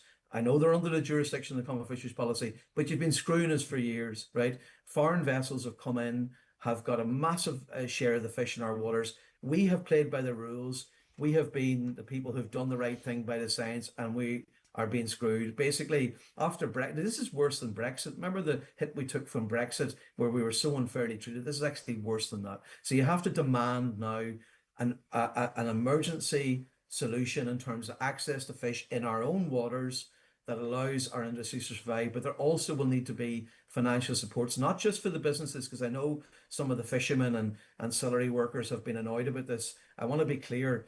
There needs to be a financial assistance to workers, to businesses and to the boat owners. It needs to be across that board. So this is a moment of real urgency. Yes, and we but I need to see it from mean, government. but what does that not really mean? And I don't think this is what fishermen want. That really means they're being paid to have their boats tied up. What does that actually mean for the long-term future of the industry? Great, it keeps jobs. Great, it keeps the licenses on the boats or whatever it might be. But I mean, if the rebel countries, the Faroes, Norway, Iceland, etc., continue to do what they want to do, you know, the stocks don't recover. How long do these payments or these supports, which we haven't secured, stay in place? Do you know what I mean? Like that, an industry whereby you're paying people not to fish, it's not really an industry, is it? Yeah, and you see, that's what I've always heard from fishermen, and it really is painful. You know, they've always resisted. You know, like in the farming community, they did get substantial financial supports, and they needed it. Fishermen have always resisted it because they suspected that they were being denied access to fishery, and that is the reality. But we're at a point now, right? It's got so serious, Greg. At this point, we either let our industry die, or we stand up and we fight back. And to me, the first conversation is that how on earth were Iceland and Norway able to fish in Irish waters at a time when they were recklessly overfishing mackerel? So they got more blue whiting in Irish waters, Norway and Iceland, than the Irish fishing fleet at a time when they were recklessly overfishing. This has gone on for years. So that has to stop today. Has to stop today. You do not get access to fish in European waters while you recklessly overfish in your own waters. But is it not the case, if the truth be told, as important as it is to us, that in the wider scale of the European economy, fishing is insignificant? And it's a bargaining chip. And if you can gain something in a different space from Russia or Faroe or Iceland or Norway or whatever, well, then this is a price that we're prepared to pay. Because really, if you try and get a figure as fishing as a percentage of the, what would you call it, the GDP of Europe, it's minuscule, really. Is that the problem here? That really why it's so important to us, but we are small fish, pun intended, and the EU really, the benefit of bargaining it out is far greater than the value of fishing itself. Yeah, I mean, there's clearly a truth, Greg, that our fishing communities were sacrificed when we went into the European Union. And for a period of time, it looked like farmers were benefiting, but now it's clear that they're not anymore. So, like, there has been a profound injustice, but we also need to have a plan to confront the hypocrites. And I mean, the level of hypocrisy in the European Commission, who preach to small fishermen all around our coast about, you know, responsible fishing, follow the science, which, by the way, I agree with. You should follow the science. You should sustain the fishery. While you have super trawlers and while you have vested interests in huge corporations and reckless players, and nothing's done, like nothing's done. We talk about the impact of the international rules on the disaster in Gaza and how the international community has no credibility. The European Commission has no credibility when they talk about climate change and they talk about sustainable fisheries, because they have allowed these big interests to get away with it. So that's why we're at this crisis. But Greg, I don't know what we do. We either put up our hands and let our industry die, or we demand of our government that they stand up and fight. Some would say that the block works for that have already been. And my point that I was trying to make, whether it's accurate or not, is that, you know, it's very hard to get anything when the rest of Europe might think it's just a bargaining chip of no significance. Just one thing, what is a possibility, if the quotas are to be reduced greatly, is it a possibility that if we get we actually manage to secure a greater percentage of what is left, that we could maintain where we're at the moment? Do you get where I'm coming from? Yeah, no, you're right. That has to be part of the conversation. There's a thing called the Hague preferences, which in the past would have softened the blow when there was a cut to quota like mackerel for Ireland. But this time it's so bad, the cuts, that even this Hague preference won't resolve the issue. Yes, you're right. We need to have more fish. That's the first point on it. And fish that actually suit our fleet as well. Yeah, exactly. The first thing we have to demand is as much fish as possible from our own waters to save our industry. That's the first point. That's the first point, crucial, right? And that conversation has never been properly had. It has to happen now in this crisis. And then the second conversation, when that's been had and you secured as much fish as possible, is what are the financial supports that we need to put in place. The fishery, see the fishery, the mackerel fishery, Greg. The fishery can recover if everybody acts responsibly, right? But there has to be a much reduced access now to the countries who are irresponsible and reckless, and that includes the United Kingdom, by the way. Yeah, of really course. reckless. I don't think it's going to happen. behavior. I mean, when you see effectively ourselves over-interpreting regulation and making it very, very difficult, almost impossible. I couldn't estimate catches like they're asking us to do.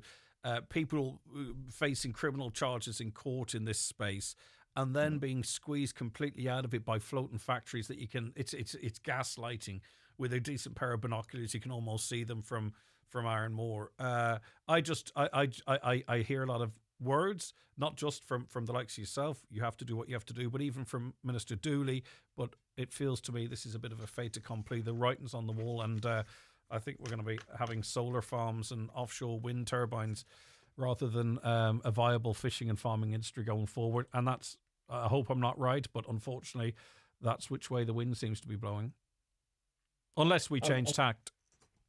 Yeah, no, Greg, and listen, I've been spokesperson on fisheries now for us for about 5 years, and I speak to fishermen every day of my life. I travel up and down the coast, harbours and piers, and it's hard to argue with you.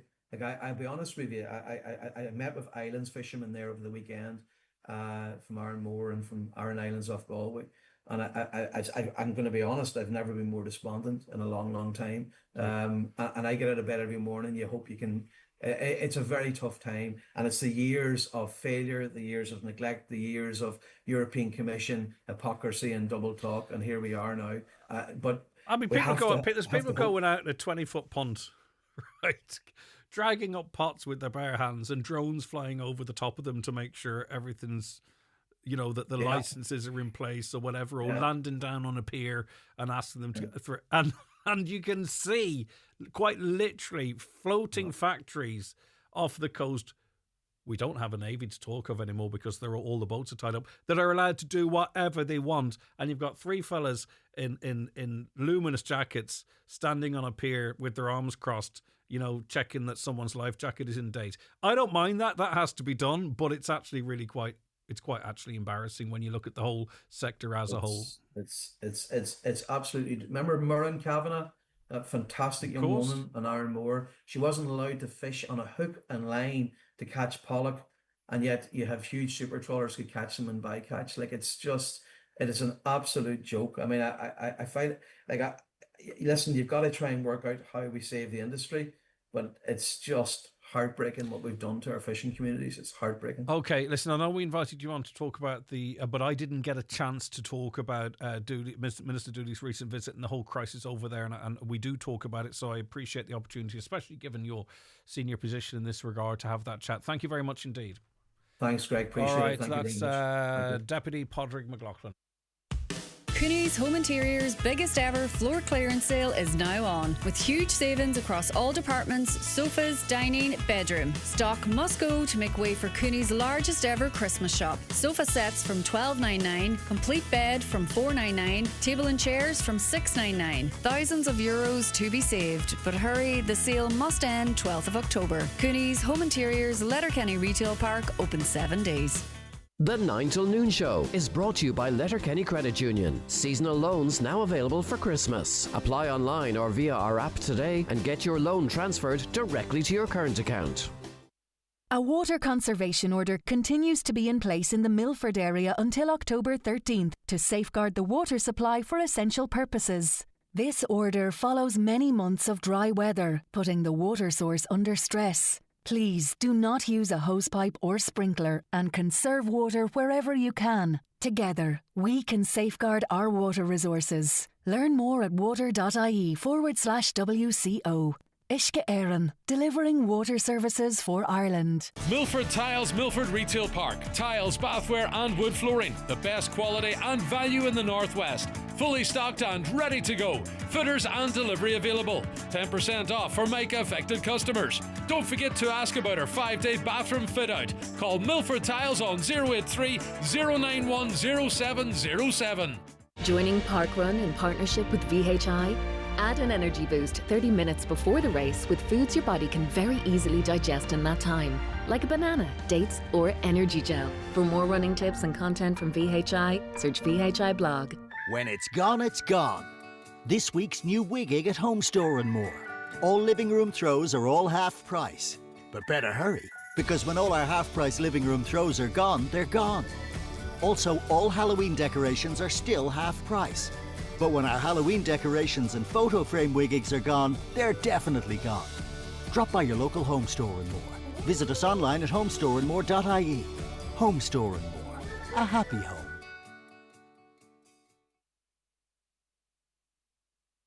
The 9 till noon show is brought to you by Letterkenny Credit Union, with monster loans available up to €60,000 for all occasions. Visit letterkennycu.ie.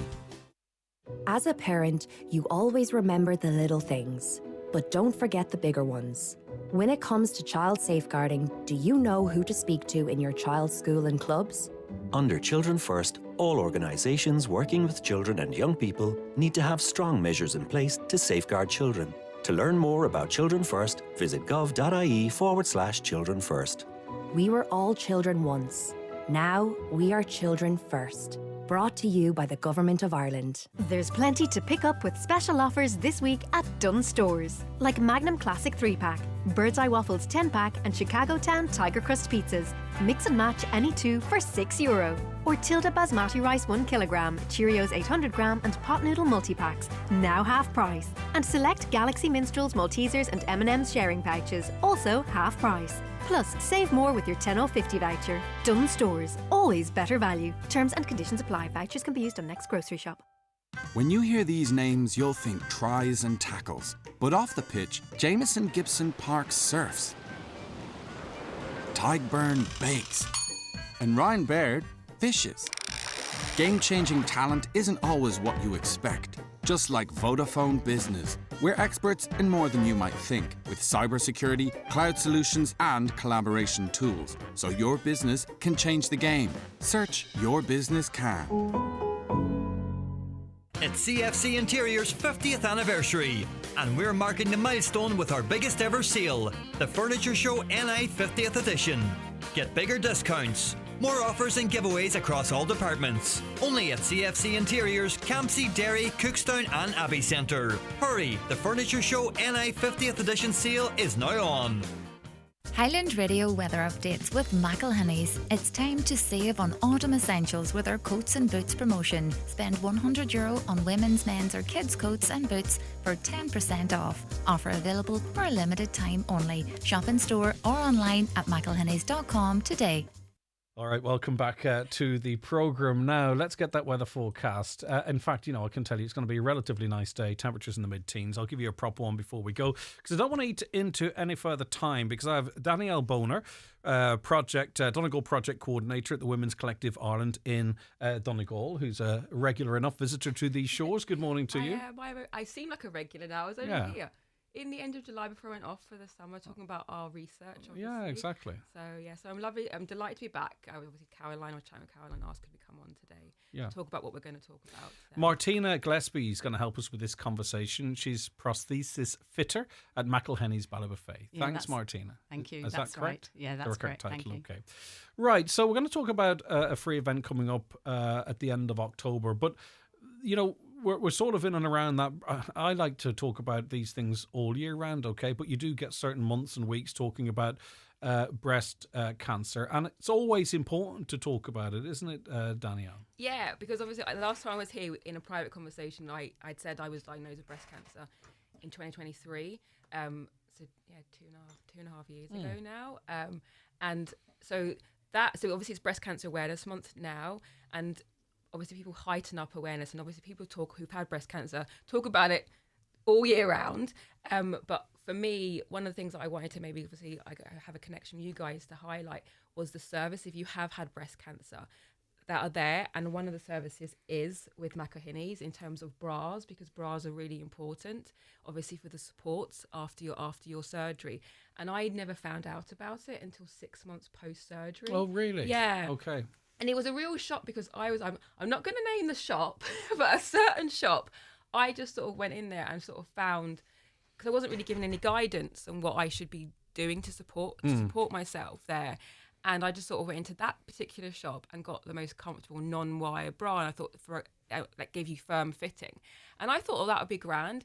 And then because I had lymph nodes taken out, so I was at risk of lymphedema, and I asked to be referred to a lymphedema specialist, and that was January of last year. And I went in there, and she gave me a couple of things. She goes, oh, have you got a bra, Danielle? And I was like, oh yeah, I've got one from blah blah. She's like, no, you need a supportive bra, because I think I might have some, but I might not have any that fit you. And I was like, oh, it's okay. And she goes, no, talk to McElhinney's. And I was like, what? And she goes, yeah, they have a service there that, you know, they have fitters and they have specific bras for women that have had breast cancer. And I was like, okay. And she goes, oh, just phone them up and speak to them. And I didn't, because I went online and I saw some information. I sort of was telling Martina and Fiona outside, because they just kept using the word online on the HSC website around like vasectomy, and I didn't have a vasectomy, I had a lumpectomy. And in my head I thought, no, I thought, I don't want to take away. I haven't had that, and I don't want to take away. If there's a pot of money, this sounds really stupid, a pot of money that's there for that, I'll leave for women who have had a breast removed. And then I came back, I was called back in like 6 months later just to have the follow-up, see how I was getting on. And the lady said to me, oh, did you get your bra, Danielle? And I was like, no. And she was like, and in like a little lecture, but in a nice way, she was like, Danielle, you could have had half your boob removed, and who's anyone to tell? That's seen as a lumpectomy, but you need support there. Yeah. And the way she said it, and we sort of laughed about it, and I was like, she goes, no, you are entitled to it. Okay. And at the time I had a medical card, and you were entitled to it when you had the medical card. Martina explained that things have changed and anyone can... And it's the swimsuits as well. Yeah. So we'll talk about that. And then I, like, literally the next day I went to my doctor, and I got, they gave me a prescription, and I had called McElhinney's, and I went in there, and it was really lovely. And like, cause I was thinking, because that's what there's specifically ladies that are trained in fitting, but also then that as well. And I was there for like an hour and a half, and we were laughing, and it was just nice. And I walked away with 2 bras, 2 lovely bras, expensive bras as well, which I would never afford to have paid. And they were supportive. And then she said to me, she's like, now don't forget to put that in your diary for next year, Danielle. And then, so the next year, I then met Martina this year, in July. And I've obviously, the work that I do working with women, and actually the reason why I got diagnosed is because I knew there had been a lump there, but I had lost quite a bit of weight during that time, and I thought it was lumps and bumps. And the reason why I went through, I know, and this is one of the things I will say is I think that even from a young age, when we're young girls, we're developing breast, please just check yourself even once a month, because when I say this as a baseline, you need to recognize the baseline before you can what recognize you the change. feel like. And if anything changes, like, we should say this, like, sometimes there can be things, and it's absolutely nothing, because you can have, like, when you're during your period or upset, your breast changes and stuff. This happened to my sister, but a woman called up, a woman that works in the community sector, she might be listening today, so she'll know who I'm talking about. She sent us a message in the office, I'm just going off, girls, because I've been diagnosed with breast cancer, I'm going in for surgery. And I was like this in the office going, oh, I've had a lump there, I think I should go to the doctor. And I went to the doctor, and actually it was a week after I had come here. Okay. And it was really weird. It was a weird time. I wasn't expecting. I have family history of breast cancer, but people are like, oh, you're too young, Danielle. Yeah, but you see, the funny thing is that even me in this show doing so many of these awareness pieces, you know what you should do or what you're probably the right thing to do. But it's doing it in practice. It is. I'll come back to you, Martina. Yes. In terms of the bras that we're talking about now, yes, how much of it is support post-operation? How much of it can be sort of about how a woman feels about themselves? Or, right, is there a mix there of the benefits? Well, first of all, it's really important to get the right fit. Yeah. So if you've the right fit, you want to be confident. And also, if you're wearing a prosthesis, I need to make sure that when you go out, that you feel exactly the same and confident in that bra that you've got on. And everyone will know what we're talking about. Say you had one breast removed. One breast so removed. you retain one breast, and a prosthesis is a substitute, yes, external substitute, yes, right? Yeah. And that's sized. So sized depending on the breast size. So that's really, really important, a very important part of the job. And then also your swimwear, that your swimwear's done exactly the same way, and the fit of that. Also, the prosthesis bras is slightly different. You have a side panel, you have a different structure, wider straps. You're trying to make that bra really supportive. really firm and really tight so that it's flush against the skin. So that's a really important part of the job. And that's why it's important to get properly fitted and go to experts. Yes. I mean, we cover all of Ireland, excluding Northern Ireland. So all you need is a form from us, and you get that form and you take it to the doctor and they sign and stamp it, and you come back to us and we will do all that it entails to get you fitted. So you will leave with 2 bras every year, a swimsuit every year, and every second year a prosthesis. And if you've had double mastectomy, it's 2 prostheses. So that's very important. We want people to leave confident, happy. So we want you to go on a journey when you come in to when you leave. But you're on that journey with them. 100%. Yeah, that's the important thing. It's private, it's confidential. It's expert too, right? Because yes, in that situation, especially if you're feeling vulnerable, you sometimes need to be able to trust somebody, don't you? 100%. Yeah. And, you've got to have empathy. No matter in what other jobs you do, empathy is really important. Yeah, and so in terms of the bra fitting, what is the actual process? So a person might come to you initially, get the forms from you, which I think is actually really valuable as well. Go to the GP, and then the fitting process begins, and what have you, or what? So they would make an appointment because Fiona and me would be doing the fitting. They'd make an appointment so we can give them the time. You don't want to be rushed. So they'd make an appointment. We would then come into us at whatever time they wanted to come in, and then we would do that fitting. You will have people that come in different ways. There are people that come in and go, right, this is great, I want to get it over and done with. Yes. Others that are still maybe coming to terms with dramatic changes to their bodies, 100%. and maybe it's only they that have sort of seen them. And that's, I think, again, where your understanding, empathy and experience comes in, because you will be able to sort of gauge that so that the experience is as perfect as can possibly be for whichever woman happens to come in. Exactly. And confidentiality, that's so important, because, people, we don't know what's gone on beforehand or how they're feeling or who they want to let know. So it's really important that we just go on the journey with them, make sure they're happy, so that they come back next year and they're happy to get their bras and their swimsuits and the prosthesis again next year. All right. Now, sometimes I remember when I was a kid, right, got prescription glasses, and they were pretty basic, okay? No harm or no shame, right? But often when you sort of get a bit of state assistance with something, it can be a bit basic, right? Yes, so 100%. What's this selection like that you have available? Yeah. So we work with a company called Anita. Now, you can imagine these are structured. They've been going on for years. The experience, the detail that goes into these bras, like I said, a wide strap support, side seam, very, very important for any swelling. Also, the fits, so they might come slightly higher, so they've got really good support. Mm-hmm. They feel secure in that bra. So they're maybe coming in on the upper chest, sort of a on feeling. the upper chest, so that if you lean forward, you've got to think of everything when you're doing prostheses. So it's that's where the experience comes in, and so we work with them, and we work with True Life. They do the prosthesis, fantastic. I've been to the factory; it's in Dublin, and it's incredible. The work that goes into these, they're like I presume molds. they're coming they can be adjusted so they match the shape of the breast. Yeah, so they'll come in sizing. Okay. So just say a 32D, and then you've got an E, an F. So you're going up in a cup. So you're going up in the, they come in 1, 2, and 3. So that's to fit each different type of breast on the other side. And Danielle, again, everybody's different, but for some people, cancer treatment could be the loss of the hair or the loss of a breast, or how that might impact them. There is, and we see great service that are provided in terms of counselling and other types of support. But if even in a difficult situation, for most people, I think if you feel good, right, if you feel good, it helps with your recovery, it helps with your mental state, it helps with your interaction with the world.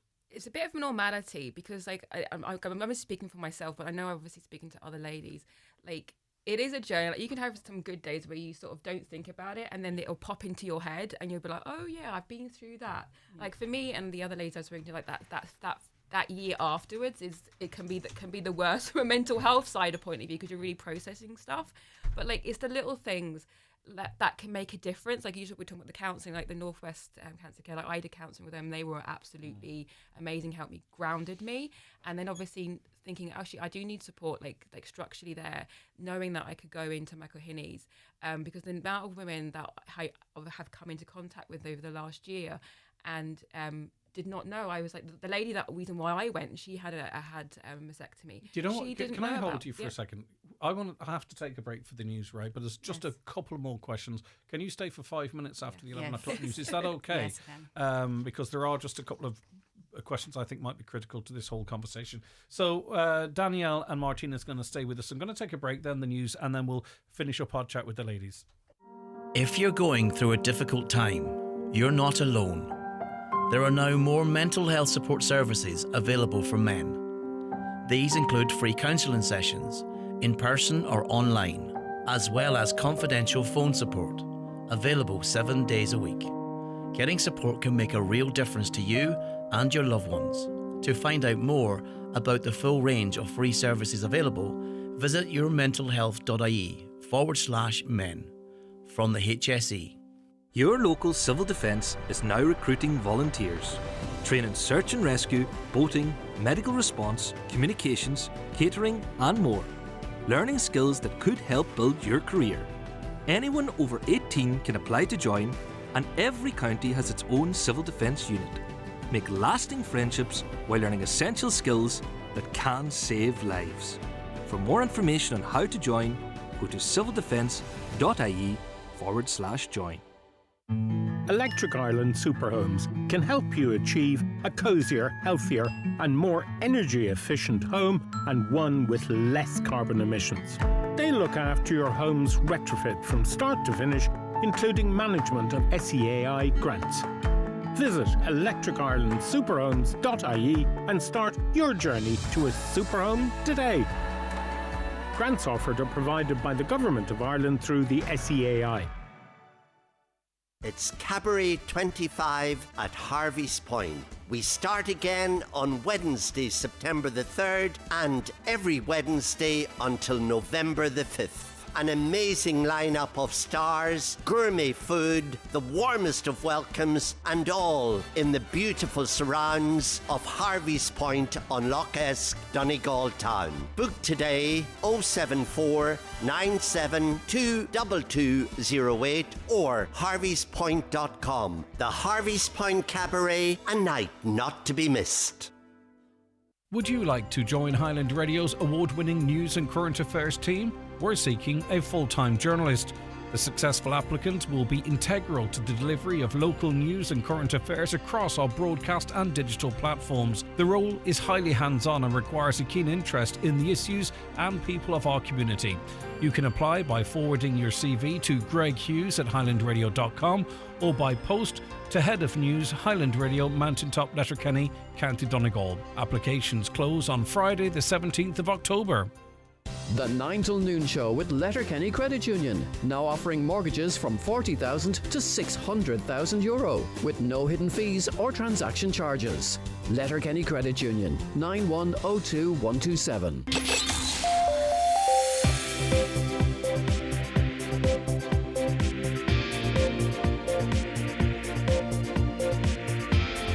With all the stories that matter across the Northwest, it's Greg Hughes on the 9 to Noon show on Highland Radio. Okay, Danielle and Martina are still with me. I'll chat to them more after we get the news headlines at 11 o'clock, and it's over to Donald Kavanagh. Thank you, Greg. Good morning. It's been confirmed that Budget 2026 makes provision for improvements to the mental health service in Donegal. On today's 9 till noon show, Government Chief Whip and Mental Health Minister Mary Butler confirmed the budget allows for the appointment of a crisis resolution team for Donegal and also the provision of a solace cafe.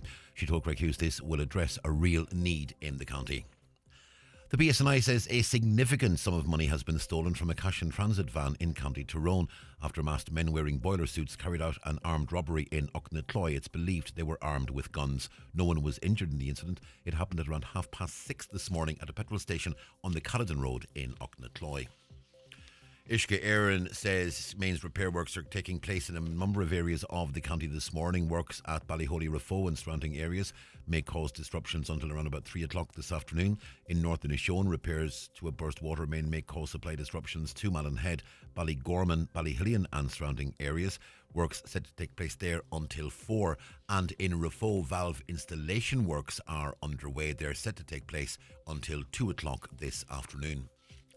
The co-host of the Sunday World's Crime World podcast has confirmed he is the tenant involved in the Jim Gavin rent scandal. It's the first time journalist Niall Donald has spoken about the matter publicly. Jim Gavin withdrew from the presidential election late on Sunday night after reports that he allegedly failed to pay a debt of over €3,000 to the former tenant. The Fianna Fáil Parliamentary Party is to meet later this evening to discuss the issue. Micheál Martin expected to come under some pressure at that meeting. However, Junior Minister Chris Sullivan says he doesn't believe there'll be a leadership challenge. There was a crash this morning at Lurgy Brack on the main Letterkenny to Ballybofey Road. Continued caution being advised in the area. Emergency services were at the scene. No further details available to us at the moment. And a Dáil committee has been told that when it comes to discussions on fish quotas, fishers are often told they must accept cuts based on science, but the scientific evidence offered by the fishers themselves is all too often ignored. That was the claim of Arranmore Island-based Jerry Early at the Joint Committee on Fisheries and Maritime Affairs. He said that needs to change. We're back with news headlines again at 12 noon. Thank you, Donald.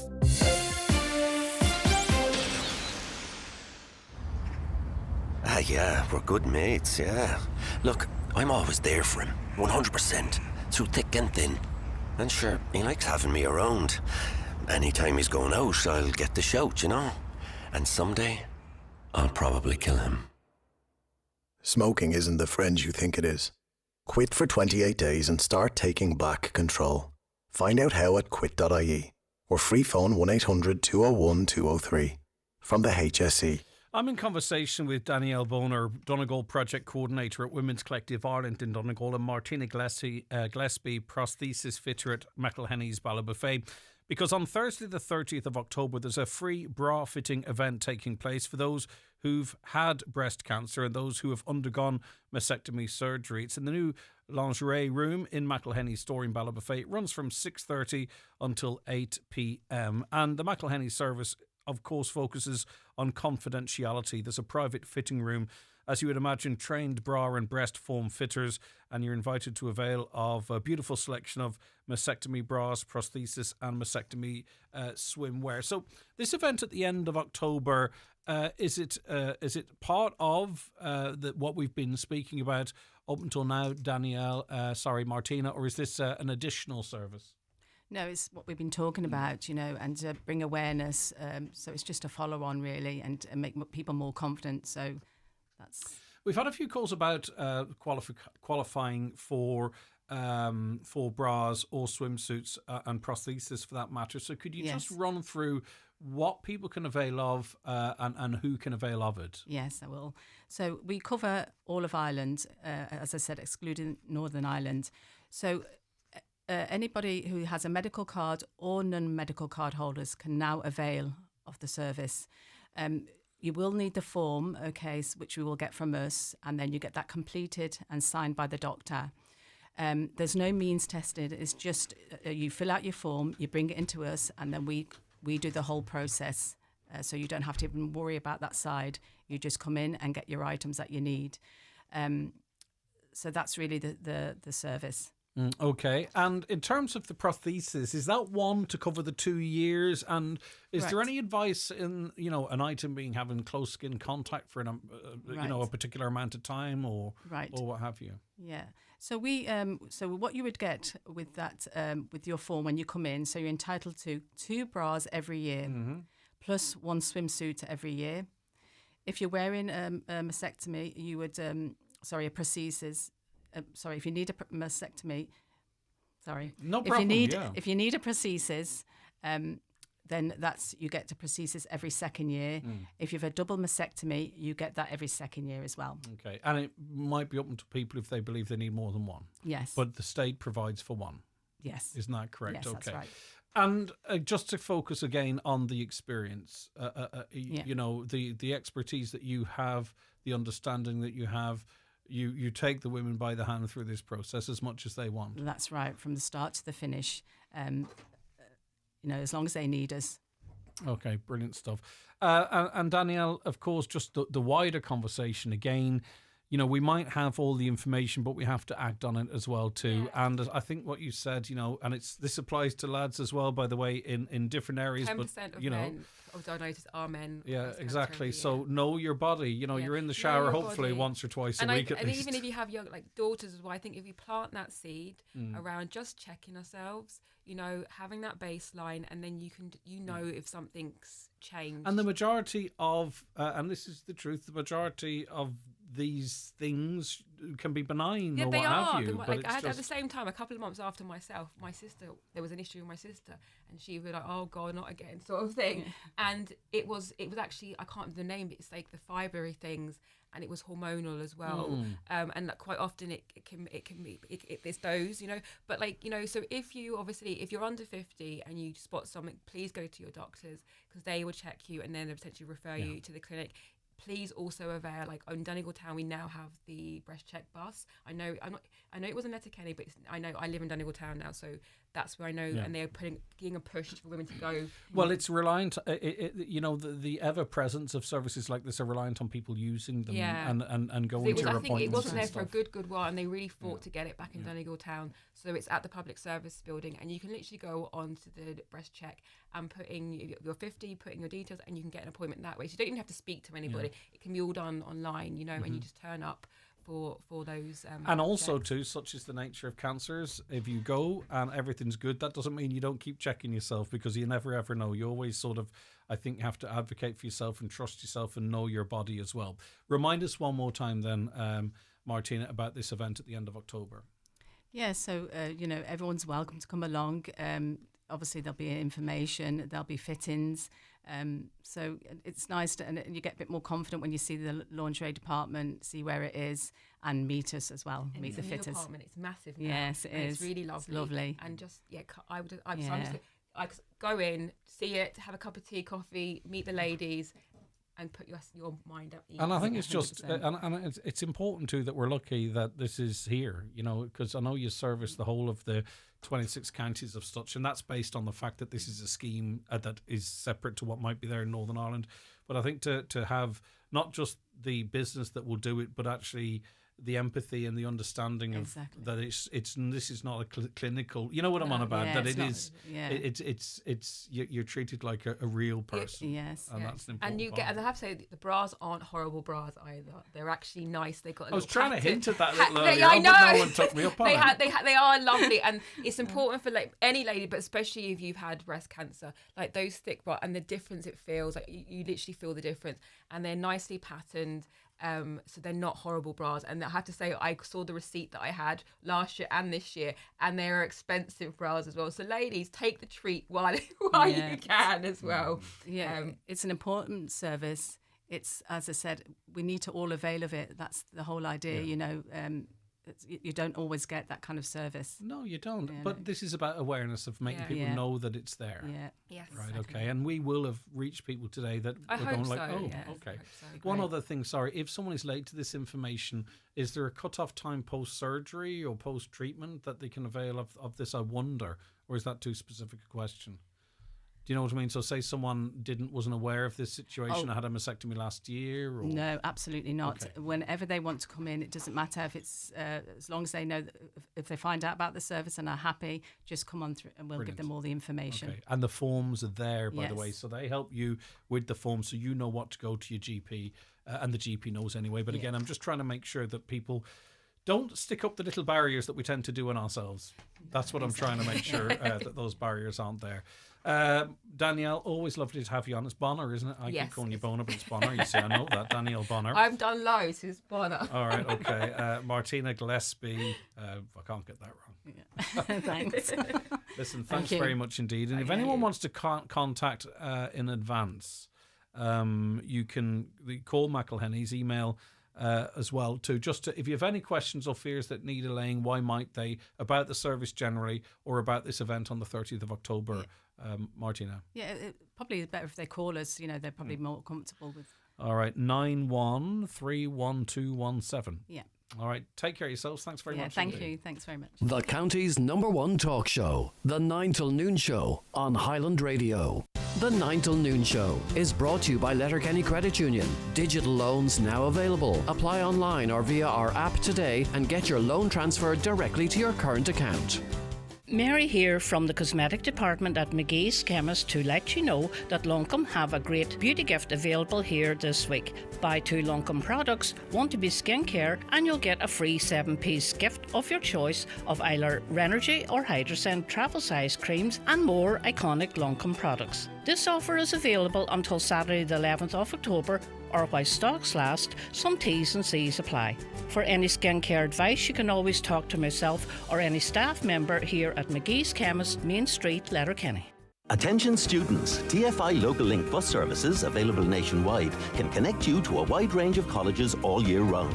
Save up to 50% on cash fares when you use your TFI Young Adult or Student Leap card. For route and timetable information, visit transportforireland.ie. We're Transport for Ireland. We're Transport for you. If you need an eye test, look no further than Louis Walsh Opticians. Letterkenny's longest established opticians are delighted to welcome patients new and old to their state-of-the-art practice in the Courtyard Shopping Centre.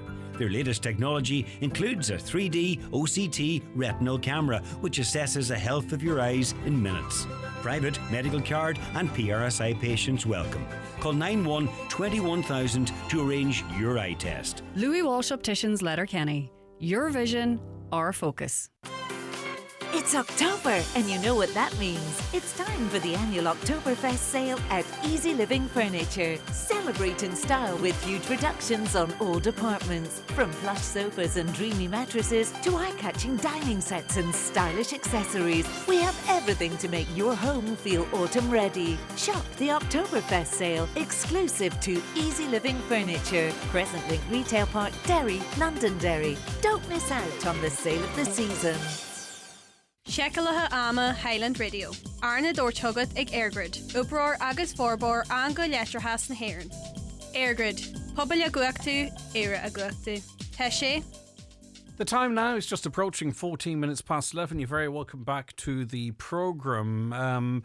Farming, well, it's more than just a job, of course. It's a demanding way of life that comes with unique stresses, from unpredictable weather and market pressures to long hours and isolation. And those are the good things. While we're dedicated to nurturing the land and the livestock, it's just as crucial to nurture your own mental health. This Wellness Wednesday, we're focusing on the resilience of our farm community and starting a conversation about taking care of the most valuable resource you have, and that is, of course, yourself. Paul McDade's a project officer with Donegal Local Development and also a lifelong farmer. Good morning to you. Morning, Greg. How are you getting on? Good, Greg. It's good to have you with us. Ciara Ray is Resource Officer for Suicide Prevention, Donegal Mental Health Services, HSE West Northwest. Thanks so much for calling in. I'll start with you, Paul, if you like. It's a tough job, isn't it? No matter how resilient you are, sometimes things can just build up on you, can't they? Oh, no doubt about it, Greg. I suppose, like, as a farmer myself, I do, can relate to a lot of this stuff that we're hearing back. Few studies done nationally, UCD, DCU, and it's coming back that the findings are that depression levels is high with farmers. Some suicide ideations there, higher than it like. Maybe 1 in 5 farmers studied. So looking at that, I suppose the farming, you've got lots of pressures. You've got financial pressures, you've got the weather, maybe crops failing or not yielding properly and stuff like that. And like we see that right throughout. And like we've been talking to mart managers and stuff leading into this, for feedback on, how to structure our event and stuff. And a lot of positive feedback, like, because they're seeing a lot of this on the ground, dealing with farmers week in, week out. And they feel it's timely, it's an intervention now where, it's a new approach, I suppose. That's what we're because physical farm safety obviously is critical, and we spend a lot of time talking about that, and the IFA and other farming organisations are very much committed to that. But Paul, before I go to Ciara, I do wonder too if the problem is exacerbated by how much can be outside of your control. I don't think we're good at losing control. Do you know what I mean? We kind of want to be able to keep our ducks in a row as best as possible. In this job, I kind of can, but there's so many factors in farming that are somewhat outside of your control. There's a lot out of your control, you know. I suppose weather, farm prices fluctuate up and down. When you invest in animals, stock, crops, planting crops and stuff, you're taking a chance. Like, it's a gamble on whether or not you're going to be profitable at the end. And also working solo an awful lot, so it's different. We come to work and stuff, we meet others, we work together as a team. Ciara's got a team, I've got a team, and things go wrong, everyone is in it. Things go right, everyone's in it, fair enough. But farmers are very much on their own with the stresses of that, and it can build. Like, it's only natural that it builds, and not enough people maybe to talk to. Farmers are good at talking to each other about farming and the weather and, you know, anything topical, but not so good at talking about themselves, how they feel. Yeah. You're not And I've gonna hear. also too, you know, and I've experienced this quite regularly in this industry as well, uncertainty about your future, That's right? it, yeah. Whether it's by your decision or not your decision. And there's very few farmers could confidently, I think, do a 5 or 10 year plan out. Certainly of a certain size. No, I think you're right there. You know, I think even when banks, I know someone works on the agri-bank lending thing, and when they look at farming, they don't take, you know, the good years for granted, that there's going to be more of them. It is very up and down. Farmers, that's what they're, you know, they're dealing with, that unpredictability of it all. And that all, you know, feeds into, you know, I suppose the bit of isolation there. Lately, I suppose there's a lot of direction from government in Europe and stuff around environmental issues too. All that seems to be, you know, it's feeding in a little bit too. I think on some of those studies that did come back, that they said that was a bearing on their mental health at this point. And I also saw recent figures that were quite alarming to me in terms of drug dependency in the farming community. Not necessarily something you might, and it kind of brushed over, but I was really quite startled by it. Ciara Ray, as I say, Resource Officer for Suicide Prevention, Donegal Mental Health Services, HSC West Northwest. An event like this, which is taking place on Sunday, by the way, between 1 p.m. and 5 p.m. in the Clanry, is a great way to hopefully encourage people to get along there and get them in front of you and aware of the services, or even just blooming talking. Like, no, absolutely, Greg. And just in terms of Connecting for Life, this festival, the Harvest of Hope Festival, which is specifically for Donegal farmers, and it's about us reaching in to our farming community here in Donegal, because obviously, like, the economy and culture is very, you know, farming is very much central to that. So if we can protect our farmers' mental health, we can protect our rural communities. And I know that Paul has brought up a few issues there that farmers are facing on a daily basis, which can lead to an increase in their drug and alcohol use. The isolation, the long hours of work, the fact that then they don't get to spend as much time connecting with family, that can really lead to relationship problems. And then it can also impact their health because of the heavy work they're doing.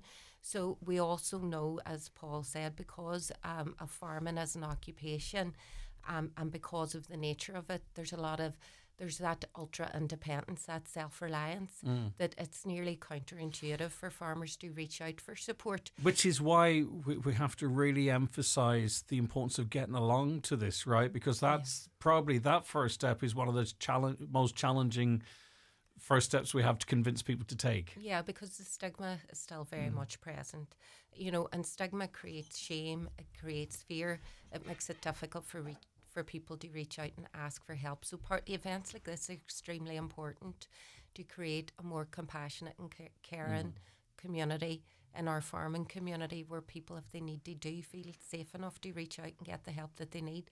Like, we do know that farmers, because of their occupation, are 20% more likely to develop problems with stress, anxiety, depression, suicidal thoughts. So, and we also know that farmers, because of the nature of their work and because they're quite isolated, aren't aware of services that are No, out they're there. trying to deal with that on their own, which is Aye. it's a cyclical, and it just gets worse. Yeah, right? and they're not aware of these services. So it's really important that we have events like this where we get to connect farm families with the vital supports that they need that could save their lives. Can I also frame it in a way whereby it's a Harvest of Hope Wellness Festival? Yes. So anyone turning up is not putting their hand up and saying that this is me, right? Because I think sometimes we carry stress or believe that's a norm, or anxiety, or we don't speak because we think it's a norm, or we want to protect others. So this is not some sort of admittance of weakness, and it never should be, right? But I'm trying to reach everyone in this conversation, right? So this is something to get along to and see what lands with you, right? It doesn't mean you're, you know... It's about supporting. Yeah, exactly, yeah. The farming community, it's about a show of strength in the farming community is the way I would look at it. And farmers are coming out, like, even like if you look at social media during the summer and right up to this weekend, different tractor runs, different things. But these events are all been organised to raise money for maybe a charity, maybe a sick child. They've been...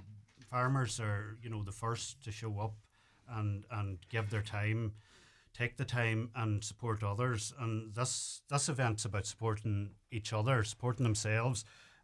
We know there's people in the farming community that need supports, be it mental health and even physical wellness and maybe checkups and stuff, and there will be health checks on the day.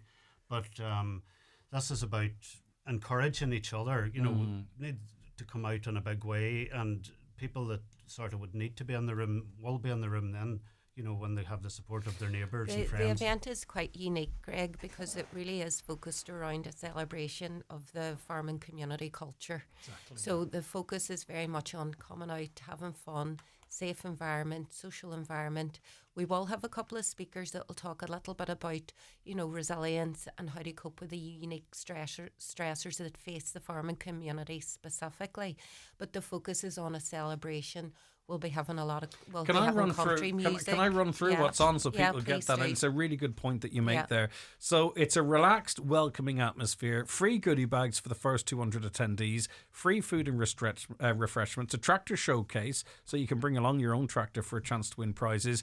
Donkey262 social media influencer. Who's very popular, of course. Guest speakers, including Frank Hines. Over 20 local organisations providing free advice on stress management, health checks and financial well-beings that you heard referenced there. Wellbeing zones offering health checks and reflexology taster sessions. Live music from Jason McCahill and the Ryan Turner Band, plus a jiving competition with Alana O'Leary and partner. And then there's children entertainment, including face painting, stilt walkers, clowns and a petting zoo. So this speaks to what you've just been outlining here. Yes, this is about well-being. Yes, this is about checking in on yourself. Yes, it's about resilience. Yes, it's about networking and meeting other people, but it's about having fun. And we learn best, I think, sometimes when we don't realise we're learning. I do anyway, if you know what I mean. Yeah, it's about bringing the services to the farming community in an environment where they feel safe and comfortable. Because there is still a lot of stigma out there, and I think it is, and that stigma, it is about reducing that stigma within the farming community, and also because people won't feel safe enough to ask for support if they feel shame around it. So events like this help break that down, and that's why it's a green ribbon event also. But the other side of it is, Greg, a lot of people, like you said, don't realise when they're suffering with stress and anxiety. They just think this is it. Every farmer is up to high dough can only sleep 3 hours a night. And there was a survey to show that 1 in 4 farmers burn out, and half of all farmers will experience sleep problems. So we don't have health unless we have mental health, Greg. We all have mental health. Mental health is just it goes part and parcel with our physical health. So if we improve one, it affects the other. And also, too, a lot of the stuff we're talking about, and listen, I'm not saying anything's a silver bullet as such, but if you are feeling anxious, speaking about it or talking to other people that feel the same is unbelievable, the weight it can lift off your shoulders. Isolation, if you feel there's people that you can chat to that get you, that in itself can almost have an instant impact in it, isn't it? Suffering from anxiety and recognising that these are manageable and the stuff that people can really see differences in themselves. And if we speak about it, I suppose there'll be more people. You think you're the only one when you're going through something like that, and you're so much in your own head at that stage. as it gets worse for you. And you'll find if you speak out about it, others are feeling the same, because others have the same pressures as you, and it doesn't matter if you're the small farmer or the large farmer. All these different pressures are affecting you the same way, like, at the end of the day, sort of when you go home, it's hard to, and I think a big one now, finding time, the work-family balance is a big one. Well, actually, I'm not a fantastic example, but I think there's lots of people that are very good at going home and switching off and saying, right, okay, that's work done, family life. You live on your work. Are you working from home or you're living at work, right? Farming kind of not exclusively, just but very much can be like getting that. away from it, really. Sort of. And now, times have changed. Now it's a fantastic excuse to get out of that wedding, the christening, the communion that you don't want to go to, especially if they come at springtime. So there is some advantage. You've always got an excuse like to get out of things, but it's the things you want to get to. Then that's holding you back sometimes too. But no, it's getting that balance right. And times have changed now, where back in the day it was sort of more acceptable farmers just to be farming away.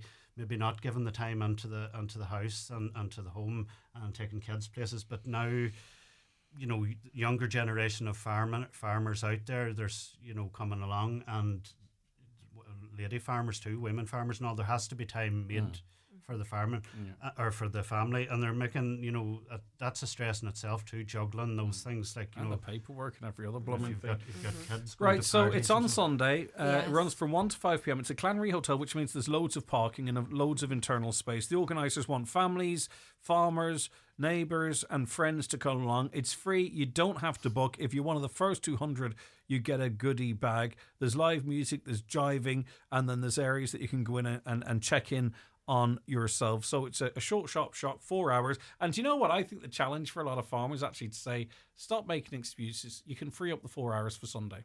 Yeah. Maybe that could be the first. Maybe that could be the first step. We're delivering it at a good time in the farming calendar too, Greg. So things have eased off a bit. Yeah, it's been a good summer of weather, and there's been a lot of work done, and farmers would have are happy coming out of that side of it, that they've had a good time in terms of getting things done. So it's time to take a bit of time to themselves now and their families, and bring the kids and just enjoy the day wandering around the Clanry. Outside we'll have the tractor run, and inside like some fantastic music and whatnot there, and something for everyone and exhibitors.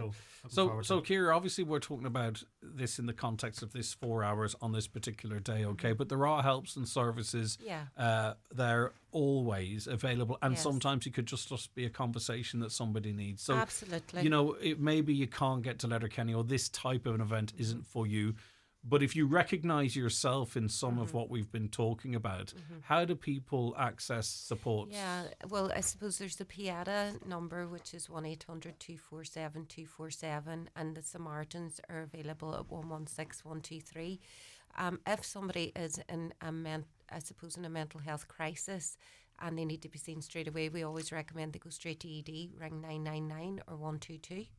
And if somebody is, I suppose, in mental distress but not crisis, your first protocol will always be your GP. And the GP can then arrange an assessment with the suicide crisis assessment nurse. So we would encourage anybody, if they're worried about themselves or someone else, to definitely get support as soon as possible. We do have a number of wellbeing boards that are going up around the marts. We launched the first wellbeing board. I've brought you a copy of it in poster format, Greg, for the office here. We launched it there on Wednesday in Rifo Mart. So it would show a list of the common stressors farmers might experience, signs of stress, and we have QR codes that take you directly to Teagasc, which provides extra support trying to make it as health, easy as possible, and to an EU app which will explore your quality of life and supports there. We also have the helpline numbers on that poster too. So I'll leave you a couple of copies and of we'll that. get it up on our socials. But we're as well, hoping to get them up now, isn't it? Next week we're putting them up around the marts for the month of we thank the mart managers locally, for letting but us they in get with it. us. They really get it. understand They've it, been very, very. They see the highs and the lows. They're very supportive of this event, and and want to thank we had a working group to formulate this event, going back from the spring forward there, and we had representatives from Teagasc, Macra, IFA, and Mental Health Mental Ireland, Health Ireland. the Donegal Mental Health Service, the Scan, Scan yeah. Service, and yourselves in DLDC. DLDC, yeah. And so, our event yeah. has been funded by SICAP, Social Inclusion and Community Activation Programme. So that's where And our Connecting for Life. And Connecting So for Life. all we need now is bums on seats or feet on the ground. Get to the Clannery this Sunday. Bring your family. Bring your neighbours. Sunday the 12th of October, 1 p.m. to 5 p.m. It's all at the Clannery. It's a lot of fun, and there's also some very useful information there. You can get your blood pressure checked, you know. I mean, that's so easily to deal with. You know, you could be walking around freaking 180 over 110. Why? You know, get a tablet off a GP. And people would say working on that, the health sector and dealing with farmers, if we can get them into a habit of even doing their health checks annually at least, then when something is starting to go wrong, the helps, they look for help earlier, which is key, you know, and not letting things get to them too much. Great stuff. Thanks, Ciara. All right, thank Lovely you. to have you in. Ciara Ray, she's Resource Officer for Suicide Prevention, Donegal Mental Health Services, HSE West Northwest, and also Paul McDade, a farmer, but also Project Officer with Donegal Local Development. Have a great day. Thanks. Thanks very much. Thank you, Greg. All right, back with more shortly. The 9 till noon show with Letterkenny Credit Union. Simplify your debts with a debt consolidation loan from Letterkenny Credit Union. Call us on 074 910 2126 or apply online via our app or in office today. At Foy's, with expert teams in both Letterkenny and Ballybuffet, we deliver professional interior design and colour consultations for both residential and commercial projects. Whether it's a cosy living room or a full renovation, we offer personalised design advice and premium paint choices tailored to your style. See foys.ie or call in store today to Foy's in Letterkenny or Ballybuffet, and let's bring your vision to life. At Hidden Hearing, we believe you should keep hearing it all. Keep dancing. Keep celebrating. Keep laughing. Keep being you. Call 1-800-370-000 or go to hiddenhearing.ie and book a free hearing test today. Hidden Hearing. Your hearing is our expertise. Join me, Marty Free, listen every Friday night from 8 for Rockin' Hits on Highland Radio in association with Arena 7 Letterkenny. Their 2 stylish function rooms with private bars are perfect for all family occasions, from christenings to birthday parties. See arena7.ie. If you are a victim or survivor of sexual violence, you do not need to suffer on your own. Help is available to you. We spoke to Niamh from the communications team in Coon about supports available to all victims of sexual violence. We want all victims and survivors of sexual violence to know that support is always here for them. You don't need to deal with this on your own, regardless of when it happened. If you are looking for help and support in relation to sexual violence, contact your local Sexual Violence Support Centre on 1800 448 844. Joe Gallagher Entertainment presents the Ultimate 70s Night, Sunday, October 26th. Get ready for Shawadi Wadi and the Bay City Rollers live at the Mount Erigal Hotel, Letterkenny. Sing and dance the night away to all the hits. Tickets on sale at ticketmaster.ie and hotel reception. Don't miss this unforgettable night, October 26th at the Mount Erigal Hotel, Letterkenny. Right, a caller says in relation to fishing, the government need to use the Hague preference in relation to the Irish mackerel quota that would be used, or that was used last year and was written into the blueprint when we joined the EU in 1972. The industry leaders must stand by this and not back down. You heard Pádraig McLaughlin reference that, I hope, since. Same with the global warming issue. Ireland has to pay for the countries that won't do anything about it and are a lot bigger than the dot we are in the world. Another, we signed away our rights to our waters when we joined Europe. Jack Lynch sold us out, they say. Years later, we're seeing the fruit of his work, with a glory years for fishing in between now and then. I just feel that, you know, at the end of the day, it's how the quotas are interpreted, fair play. You know, we could be getting plenty, but we're not. Following on from the prime time last night, says a listener, I feel that we, the ordinary people, are going to be going to St. Vincent de Paul this year. A fear for us. I can't see what benefit we'll get. I thought there'd be benefit for us with child benefit, but we don't meet the threshold. We struggle to make ends meet and pay our bills. Myself and my husband both work. We've got 3 children. I saw someone say that they would love a second child, but just can't afford it. Yet there are people living off the state with 4 and 5 children. How does this make sense? we'll struggle, and I know that we'll be reaching out to St. Vincent de Paul for help. I'd love to hear from someone in de Paul about how they're going to cope. I'm so angry and frustrated. And I think maybe if it's not soon, certainly in the not too distant future, need to run through what supports are there from welfare to if you are struggling to meet certain bills and what have you.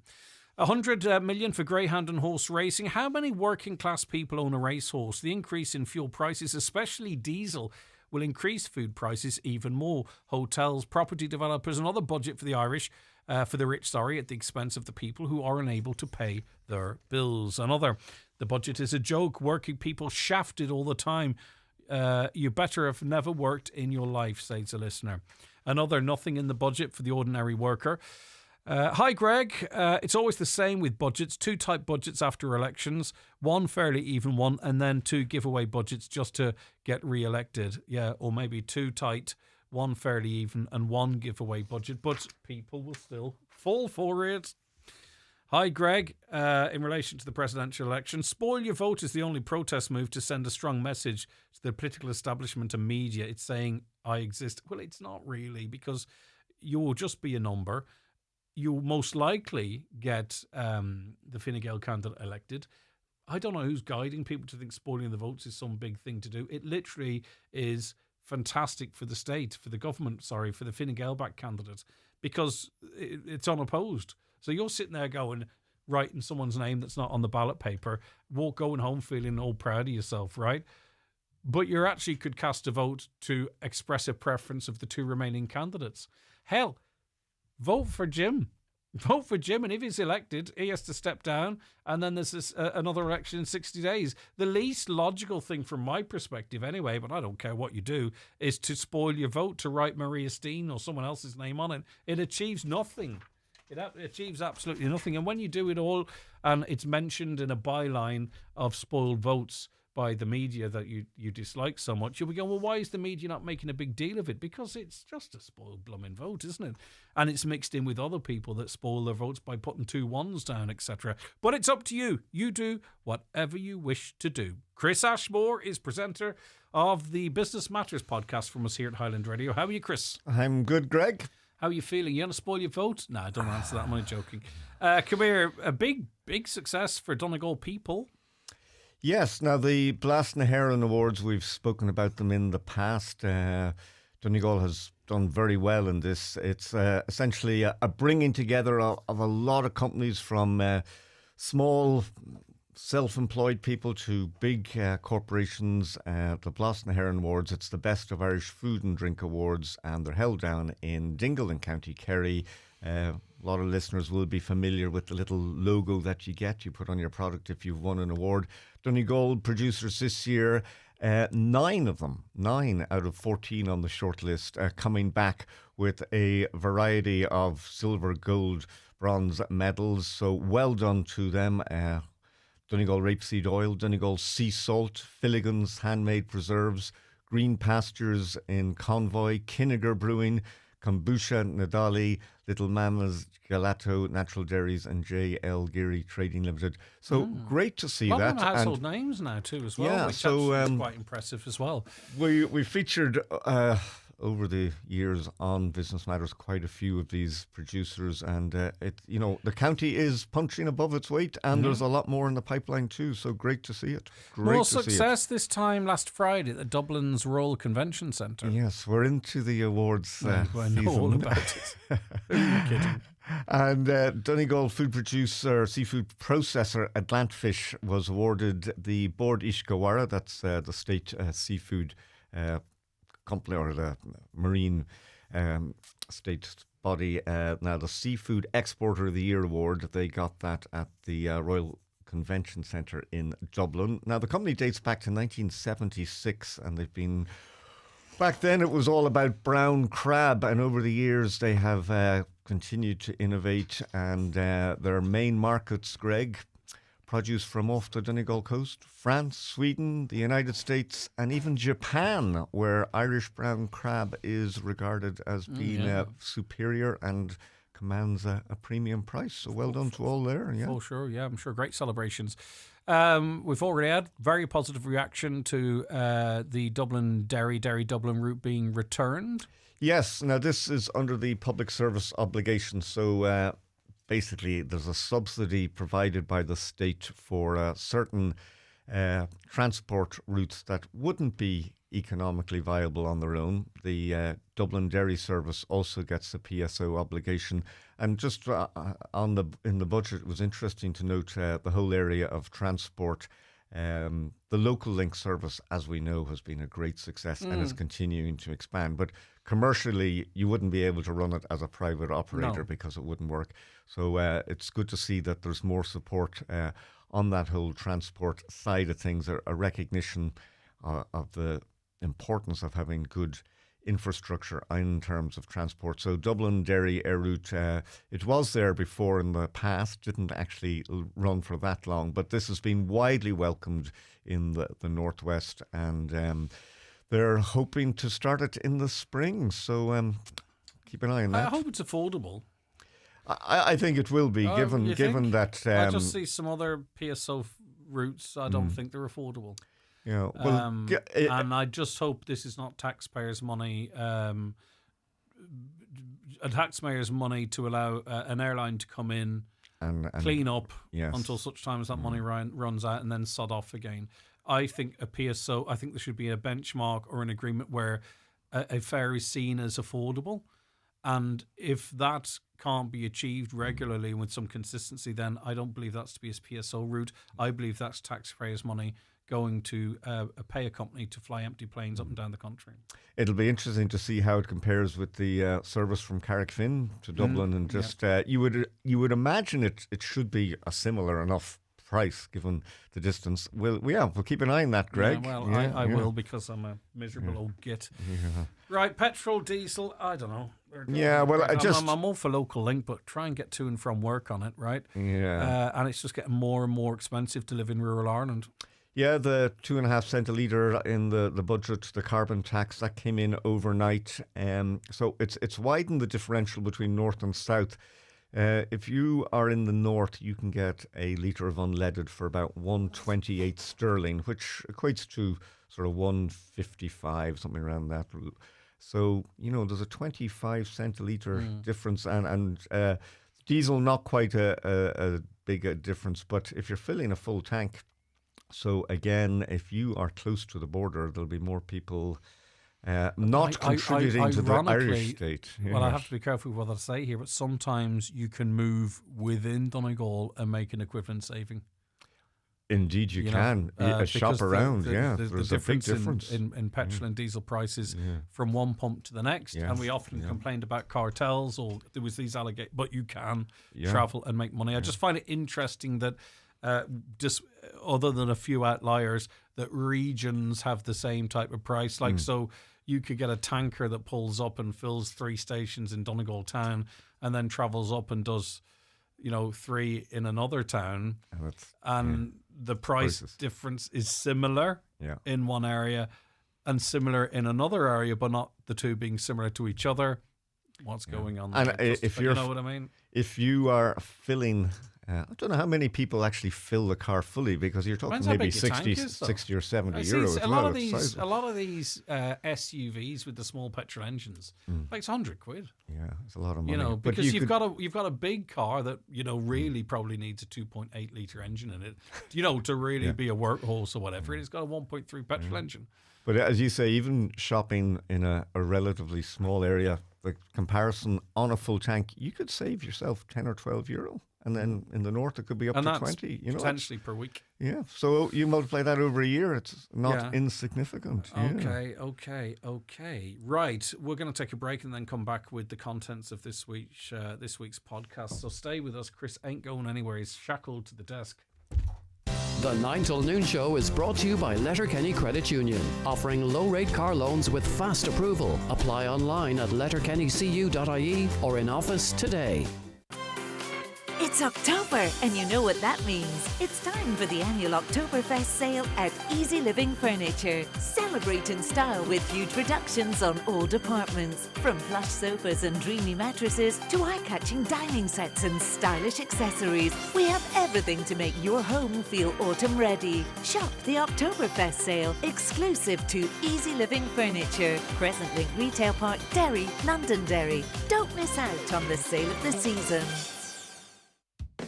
Looking ahead to 2026? Now's the time to order your 261 Kia at Heron Auto, Donegal Town. With 5 brand new Kia models arriving, there's never been a better time to upgrade. With smart design, a 7-year warranty, and finance starting from 0%, Kia delivers style, comfort, and performance you can rely on. Visit Heron Auto, Donegal Town. Secure your 261 model today. Drive with confidence, drive with Heron Auto. PDO thread lifts and skin boosters, which rejuvenate the skin by improving facial contours, lifting and tightening the jowls, neck, cheeks and eyebrows, are available at Genesis Aesthetics and Skincare Clinic, Gweedore. To choose the right aesthetic treatment for you, contact Mary Ferry, your aesthetic practitioner. Also offering fat dissolving treatments, dermal fillers and laser treatments for all skin conditions. Hair and makeup packages also available. Genesis Aesthetics and Skincare Clinic, Gweedore. 07495 325 75. It's the Right Price Tiles wood flooring and bathware 70% off sale. Get up to 70% off all your purchases. Up to 70% off all tiles, all wood flooring, all bathware. Everything's reduced in store. The 70% off sale at Right Price Tiles wood flooring and bathware. Stores nationwide. Sale ends Sunday. Discover Centra Simple Savers, your go-to for great everyday value. Like Tato and King 6-packs, $1.50 each. 7-Up Pepsi and Club Selected Range 1.75 to 2 litre, €2 each plus deposit. And Santorito 120 Selected Range, €8 each. Enjoy simple prices on your favourite products. Centra. Live every day. Enjoy alcohol sensibly. There's a real autumn feel in Letterkenny. The perfect time to enjoy a coffee or explore your favourite shops. Discover more choice, more style and more to enjoy than ever before in Letterkenny. Brought to you by Shop LK. Highland Radio weather updates with McElhinney's. It's time to save on autumn essentials with our coats and boots promotion. Spend €100 on women's, men's or kids' coats and boots for 10% off. Offer available for a limited time only. Shop in store or online at mcelhinney's.com today. Sorry, Michelle. Sorry, McElhinney's. I'm just so excited. Mainly cloudy with isolated patches of light rain or drizzle. Temperatures 12 to 14 degrees. Literally hot off the press. A little bit of news. It better be good, is it? It's important, obviously. Well, no, just interesting to note, Greg, that visiting Irish lighthouses has become very popular. The word interesting is doing a lot of heavy lifting there. Yeah. Now, in last year, the latest figures, 350,000 visits to lighthouses across the country, and Fanad, 65,700 visits last year. That's amazing. What a jewel in the crown. 1,300 overnight guests, 22,500 guided tours. So great initiative. Well done there. Good news. To all. Yeah. Right, Ernact. That's the focus of BM. Yes. Now, Ernact, based in the CoLab in the ATU Letterkenny. First of all, what does it actually stand for? It's the European Regions Network for the Application of Communications Technology. Bit of a mouthful. Established in 1991. It's essentially a network around Europe. There are 11 or 12 countries involved, and it was set up by Derry City and Strabane District Council along with Donegal County Council to bring people together to develop projects, a digital transformation in the whole area of communications. And they've a budget down there of about 45 million. They employ 9 people. There's a lot going on. And Dr. Katrina Strain is the general manager, and she has been explaining what it's all about. ERNACT, it's an acronym for European Regions Network for the Application of Communications Technology. And basically we're an international digital transformation network of cities and regions. So we work together on digital transformation and innovation projects. In simple terms, we're a partnership that's led here from the northwest of Ireland. that helps communities and regions around Europe to use digital technology and innovation to improve how we all live and how we work. So we're constantly bringing new ideas and knowledge and funding from across Europe back home to Donegal and Derry Strabane. All right, that full audio is available now in the podcast. Business Matters, available for you right now to listen at your leisure, or at leisure, as they say in America, and broadcast after 6 o'clock on Sunday. Chris, and if people want to contact you... Yes, email businessmatters@highlandradio.com. Gurma good, Chris. Chat to you next Wednesday. Indeed. It's Wednesday. All right, so I'm going to be joined now by Matthew Crampsey. He's going to take Chris's seat because we want to have a quick chat with Matthew about his own little bit of innovation. Sit down, Matthew. We're playing this fast and loose. It's how we operate here on the 9 till noon show. I've got Chris to warm that seat up for you. It's great. Hey, come here, new song out Friday. New song out Friday, What is it?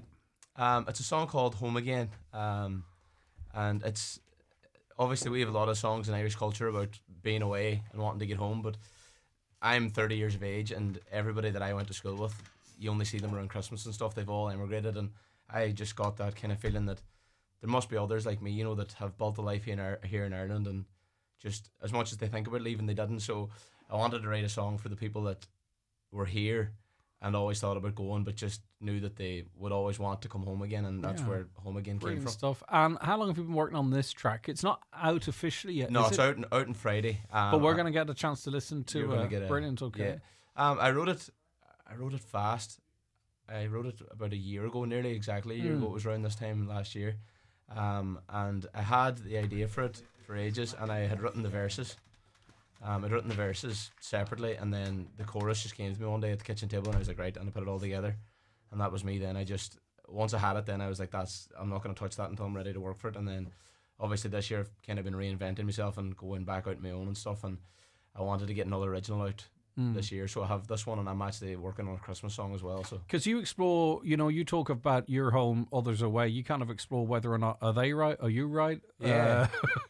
Might the roles reverse? It's such a so you strange dig thing. a wee bit into that. Yeah, it's so strange because I wrote it obviously with that kind of intention of being for the people that are here, but since I put clips of it on social media, the amount of people that are away that have messaged me like, it's very interesting to see what life is like for the people that are here. What's it like when people connect with your music like that? Oh, it's amazing. Yeah. It's funny. We because someone could say, "Oh, great song," and that's lovely to get that. But if someone hears it, not just listens to it, hears it, I would say as an artist, that's like, wow, okay, you get it. It's funny. Like the songs that I've written since like I was younger, like when I was 21 and stuff, I still get people that send me messages like, "I love the song," or "We have the song as part of a wedding playlist," or whatever it is. So that's a really, really nice thing. Like I played one of my own songs that one of my friends had it for their first dance. Oh, cool. And that was just a beautiful thing. That's an honour, that is. That's Yeah, almost exactly. like being as good as the best man. Right, and did you make a video for this track? I did. It's going to be out on Friday as well. Brilliant, on that's good. All platforms. Excellent, as well. good stuff. So keep an eye out for that. And you are heading away to Spain shortly. Heading away to Spain tomorrow, for the Carter and the Costa trip. So I'm looking forward to that as well. I've been working really, really hard the last couple of months. This year has been really strange. It hasn't died off. Normally this time of year you kind of get a lull. Yeah. So I'm looking forward to getting out of the sun now for 5 or 6 days. It'll be nice. And get paid. Well, I'll take the sun and I'll see how we get on then. Well, I hope he blooming plays you. I'm sure he will. And you gig away anyway, but I've got a McGrory's on the 19th of December. Yeah, so next year I'm launching a two-piece with a great friend of mine, James O'Sullivan from County Wexford, and we're launching the two-piece in McGrory's. I did a gig in Where McGrory. is that? Sorry, pardon In me. Culdaff. Oh, McGrory's of Culdaff. A local one so anybody down around the Inishowen area. The tickets, you have to go through the McGrory's website to get the tickets. There are 50 tickets available in McGrory's if you want to go and buy a higher ticket. Just one of those exclusive gigs. Where So it's we don't have a massive cap. So I would recommend if you're thinking about going, you get your All ticket. right, that's McGrory's the 19th of December, and it's the official launch of the new two-piece, as of yet unnamed, or no, we're called Crampsey and Co. Okay, So. Crampsey and Co. And listen, brilliant. Oh, this flies for you. Oh, well, thank you very much. You're always very good. No, listen, we're going to hear it now. We've got it on the computer system. It's Home Again. It's written by and performed by, of course, Donegal-based singer-songwriter Matthew Crampsey, who's going to be launching Crampsey & Co. on the 19th of December in McGrory's. And hey, if you're over in Spain, you'll know he's going to be there. You're going to have a fantastic time. I will leave enough space to play it. Yeah, that'd be so great. I'm That'd be going to great. bid you adieu. And I look forward to chatting again in the future. Safe travels. All right, here he is playing us out. Matthew Croumpsey and his new track, released on Friday, by the way, so you're getting a bit of an exclusive listen here. And check out the video on Friday as well. That's all in a couple of days. But here is the track now for you. We'll